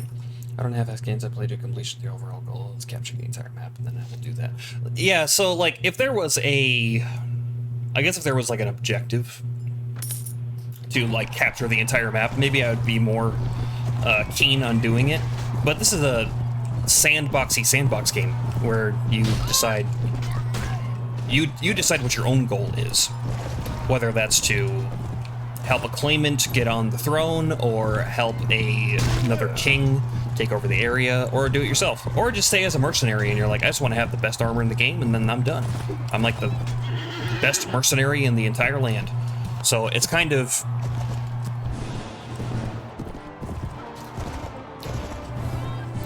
It's kind of up to you about what you want to do.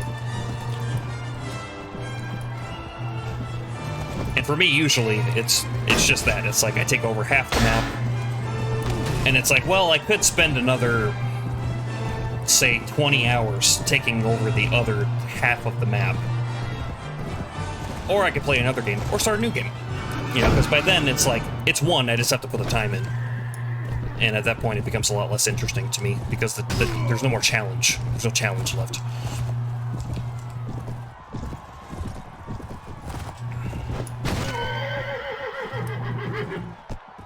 My goal is to delete all factions from existence. Yeah, I'll probably play this one through to a full takeover. Because I want this... I have different objectives in this one, right? Like, I want to have a full playthrough of this game, full experience of the mod. I'm hoping that the mod includes some extra things to do. I do know that the Floris mod includes diplomacy, which is a super high regarded mod. And I haven't played with it before, and so it'll be fairly interesting to see.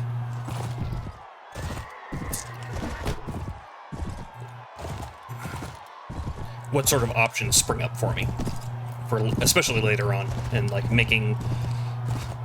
I'm hoping, because I've seen other factions do it, so I'm assuming that I can do it too. But the when I saw the thing came up that it was like the Nords and the Vegars made a defense pact, I was like, oh, what? I'm sorry, excuse me? So that was pretty awesome. And if I have the option to alliance, like a full-time alliance with another faction, I might do that. Instead of take over the whole area just for myself, you know, if there is a quote-unquote win of like, okay, like, we're gonna take over this whole place together and you take the left half and I'll take the right half. I would be fine with that as well. Where's the con? Where's the con? I should actually, I need to talk to all these guys because they're gonna say, oh, you pledge allegiance, it's so good to have you. Which overwrites some other things that they might say. Like if you help somebody out in a battle, I don't know if you saw earlier, but I helped out some guy, Alliger, I think his name was. And then every time I talk to some of these people, you're like, oh, I heard you helped them out of a tight spot, and then you gain a relationship with them. But if you join the faction and you haven't talked to somebody, they're going to say that first, and you're not going to get that relationship buff. Ninth Lords from the other factions and endangered species. And helping King Harless, the Border Lord Swati, in natural habitat, trying to recapture it. Oh no, it's throwing another feast. I know. They're so bad, in native game, they're so bad about, like, oh, we're having this terrible war campaign, but let's have a feast anyway. They're so bad about that. Okay. Yeah, sure. Oh, I got 8 with her, so she is a more militant personality. I thought the Khan came into town. Didn't I wait for him to get there? I must have got back in, like, right before he got there. Or he left. Because he should be on the ground floor.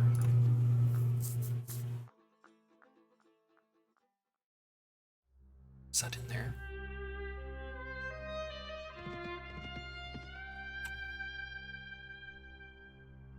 Now he is. In the town that's currently under siege, yeah. Let's get everybody to the one that's being sieged.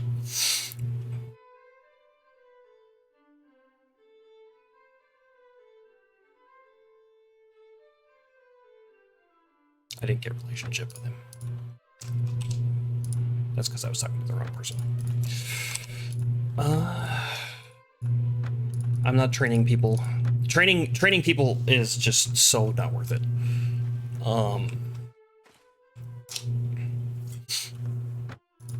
But yeah, I really like where it likes Tolga. Tolga's the only city they have left. And I can totally see a siege happening on Tolga, and they're like, "Hey, let's go to Shariz and try to take that city." Not the ones that they've already taken to take back, and that might be weakened. No, let's go to Shariz, that's never been taken over, and has like 400 people in their garrison. We only have armies full of peasants. It's still not around to many veteran troops, yeah. But yeah, now it's just a waiting game.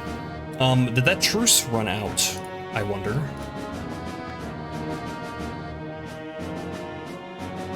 This is Swadio. It did. So it's just pretty soon somebody's gonna declare war on somebody, and then I'll have a little bit more of a direction. Until then, I just try to do jobs for the lords that exist, get better reputation with them. I think I have one friend now, Logerson. So over 20 is friends. I think I seem to remember, I don't know why I think this, but I can fight in this tournament again. I probably will. In native, to get people to join you, I think the magic number was like 27, but I don't know why I think that.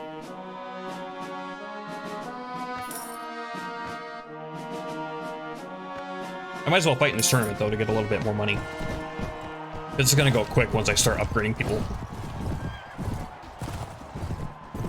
They get so expensive so fast, especially cavalry.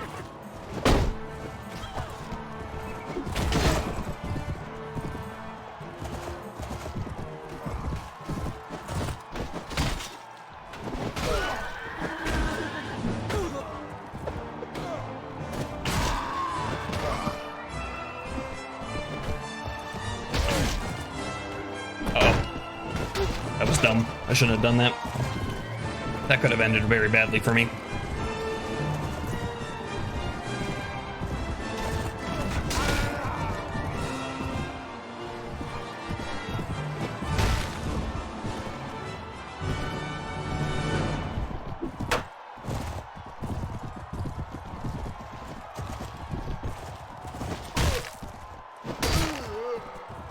There we go. Not so bad. Is my bet still at 7? It is. Okay, so I need to take down 4 people at a minimum. Get my money.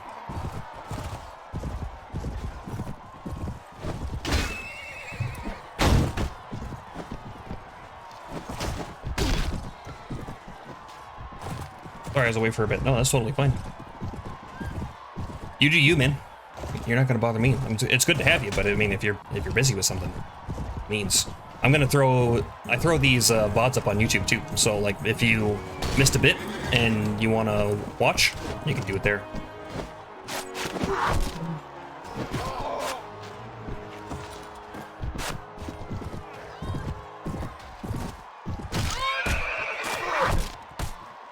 I had to get some water. I also have to get some water. But I'm coming near to stream time. I usually stream until noon, which for me is 10 minutes from now. So usually I go, sometimes I go a little bit over, but usually it's right around that time. So I'll be ending stream soonish.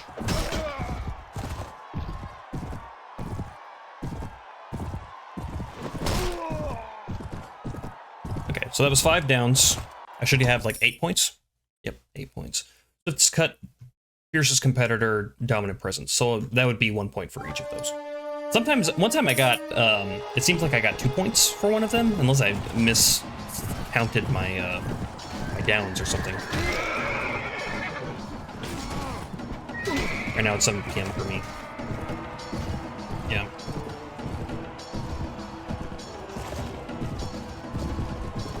Where are you at, if you don't mind my asking?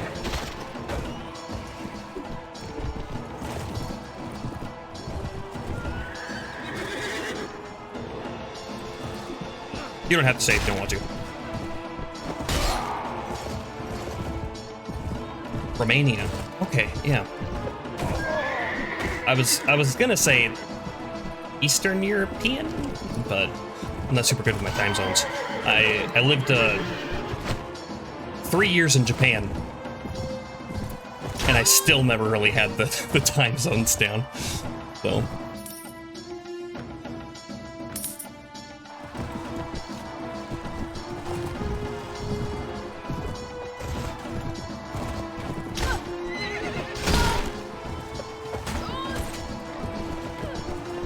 This is a good mess right here. Hopefully this works out for me. Okay, that's 2 points. You. No, down. I think that's one of mine. That's probably like Catherine or something. Half held. It was a 50-50. Time zones are confusing, aren't they, though? At the very least, here in the US, which is where I'm from, we're finally getting rid of goddamn daylight savings time.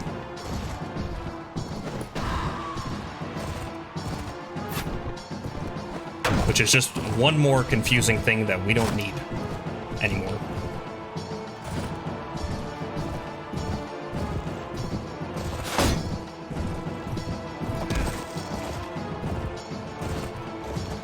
Still stuck with it? Yeah.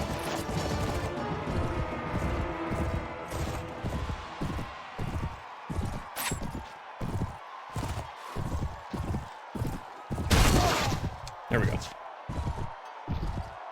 Yeah, I'll be glad. I think this fall is gonna be the last time that we have daylight savings, and then it's done from there, I think. Something like that. It's either that or it's next year's fall. But soon. Happens soon.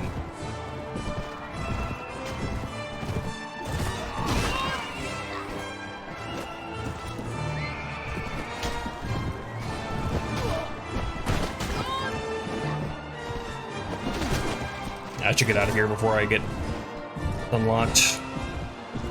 Didn't quite reach. I was a little worried about getting hooked on that piece of wall there, so I didn't commit. There we go. That's everybody, I think.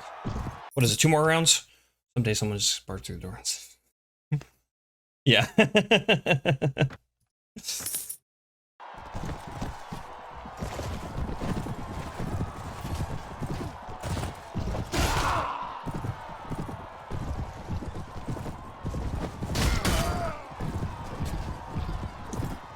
Yeah, I don't know why time zones were ever a thing. I think it, from what I heard, it was something to do with farmers, probably so that farmers' kids could work at the farm before they had to do other things in the morning. I'm not sure exactly how that works, but it is now a long, archaic system that has somehow just stuck around. That was a nice block he did.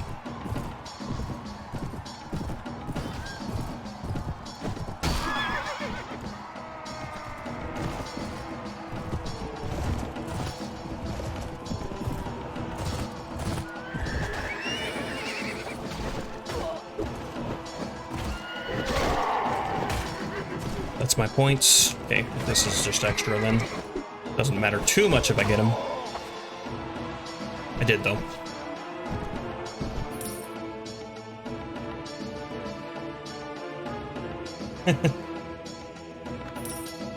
Okay, so That's another thing that, about the mod in tournaments. So, Sajad and Leslie took second and third place respectively. I get their prizes. So I don't think I get the gold, but I do get their prizes.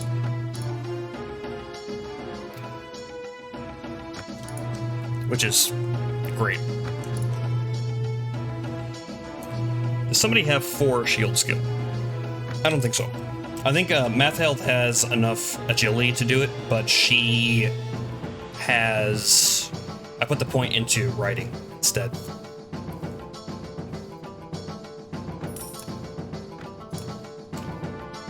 Can I join the feast again? Talk to the Khan again?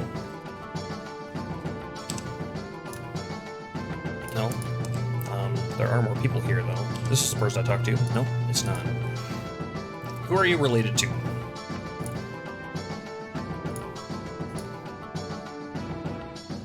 She's got a lot of people she's related to.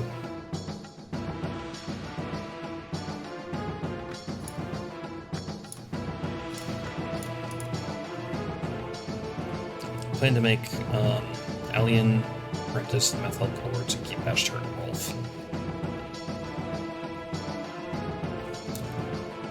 That is a thing you can do.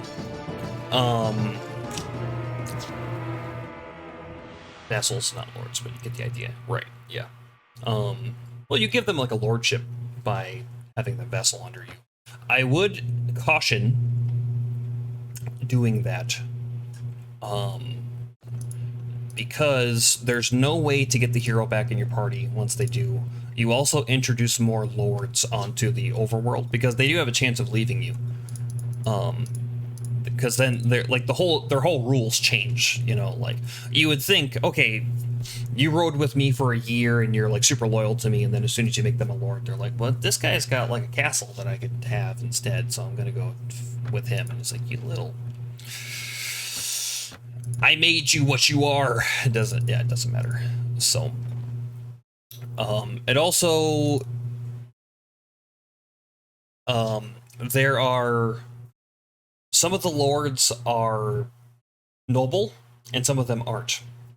And if you make a not noble a lord, people get upset with you. So I would also think about that. I think with Alien, Ferentis, and Matheld, you're okay. Maybe not Ferentis. Ferentis may not be a lord, but I think Matheld and Alien are. So you would be fine there.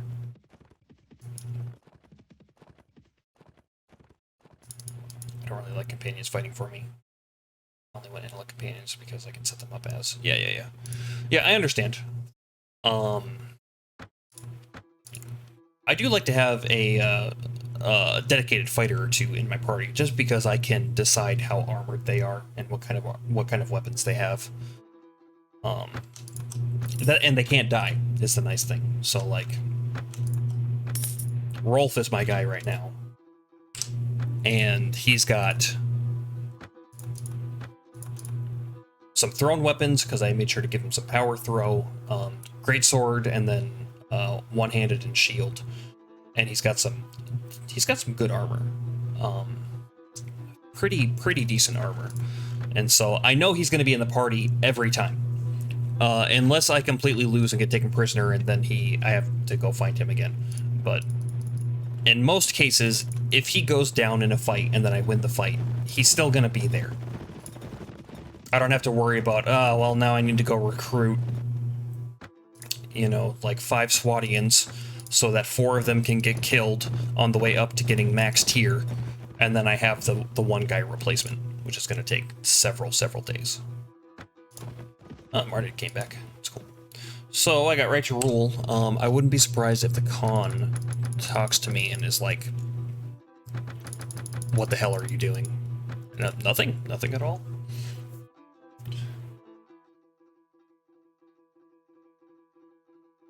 Once you set up your doctor and your troops, you only have like a 90% chance of dying. Yeah, I understand. Marnid is 8 in surgery right now. And I haven't even bought any books yet. So I'm not gonna fight the tournament again.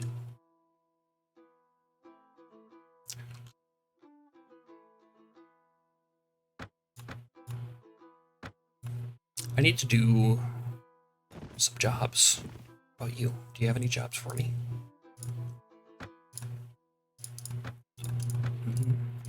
No, he doesn't. Okay. I keep looking for those, track down the fugitive, but... Oh, maybe I can't get those anymore because I'm a vassal now.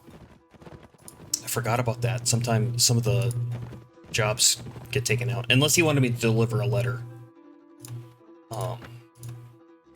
Minor errands to be completed. Yeah. Yep, can't do them anymore? Damn. Alright, that's fine. So then it's just gonna be... just trying to get a little bit of reputation here and there. Waiting for one of them to get into a fight and then helping them. And since there's nowhere to go, I don't even have like anywhere to patrol. I guess I can go fight some bandits. Thin those out since I'm gonna take over this area soonish. That's why you don't want to get a reputation before you join a kingdom because of this, yeah. So I pretty much rely on my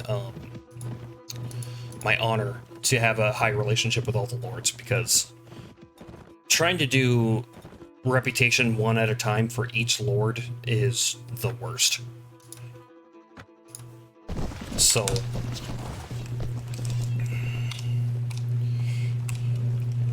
I would much rather have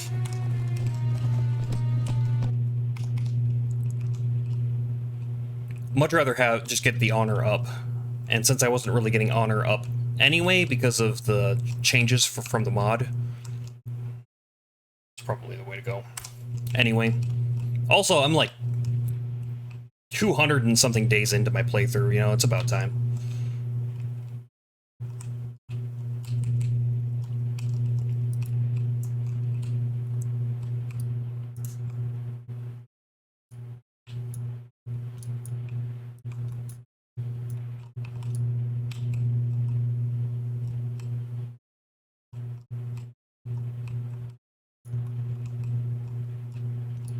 I have one bolt, make it count.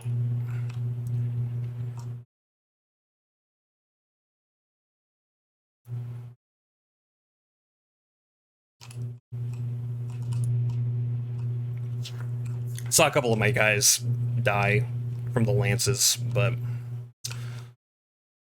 nothing much to do about that. I guess I could have put the cavalry in front and then prayed that the lance hit the horse instead of the guy, but it's fine.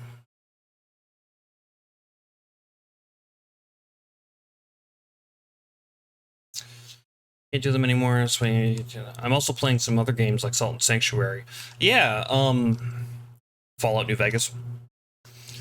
Yeah, I did quite a time in... Oh shit, I skipped I didn't even see what people were available there.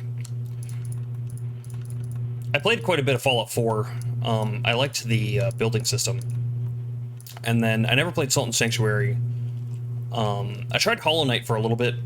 I just don't think I like the 2D.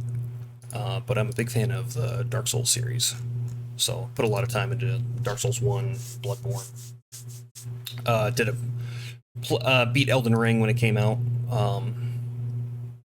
I think all bosses except for one. Something I missed one with the dragon, the memory of the dragon thing.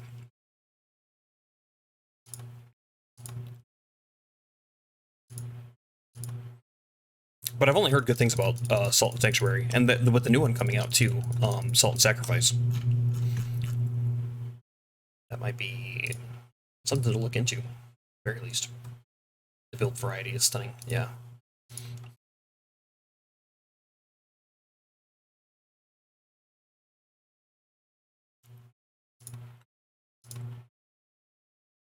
Bosses have good design.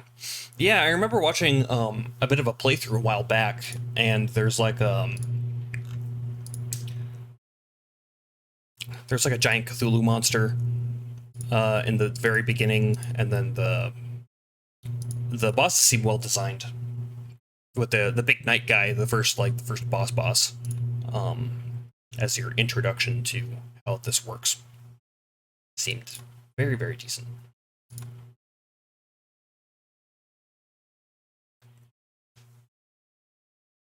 Oh, this is my village. I didn't even see that I got a fief. Well, how about that? What to build first, I guess. I saw Knight, yeah. I wonder if the mod made it so if you build a manor, you can garrison people there. Because that was the one thing that always bothered me, was in your villages, there was really no way to protect them. Like a watchtower will slow them down and a messenger post will let you know, but like normally you're on the other side of the world when that's happening and there's nothing you could do.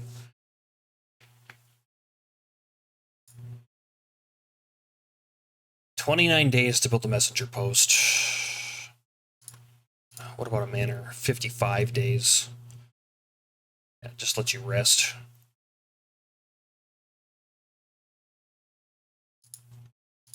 Watchtower. Alright, well, messenger post first. That's what I usually do. Then, in that case, since I own this village, I could go do some quests for the elder there. I see you've already protected from bandits once, so that's something I could do.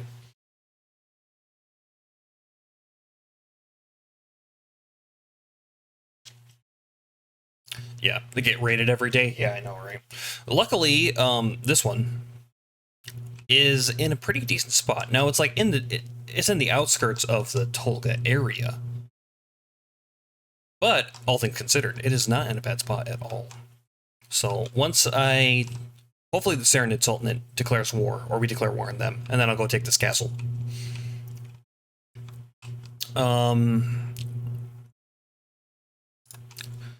What is that?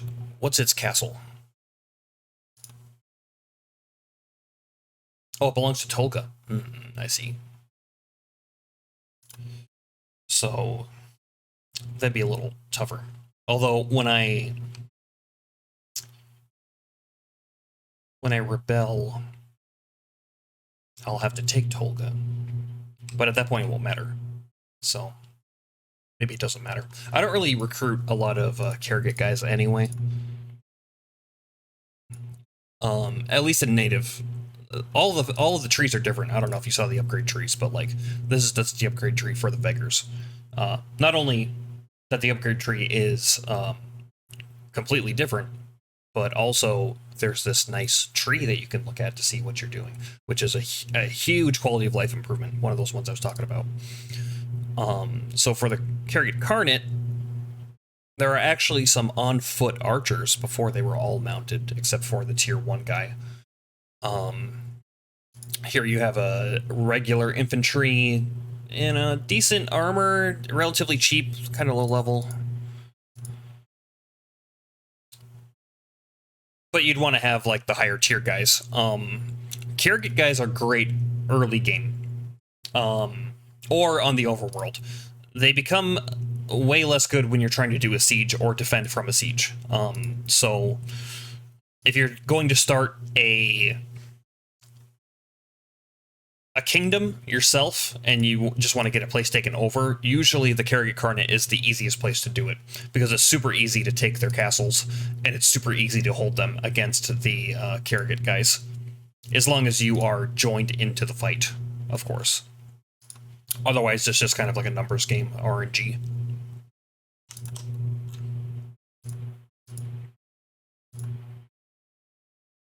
Yeah, the Karagit horseback archers on AI so suck bad.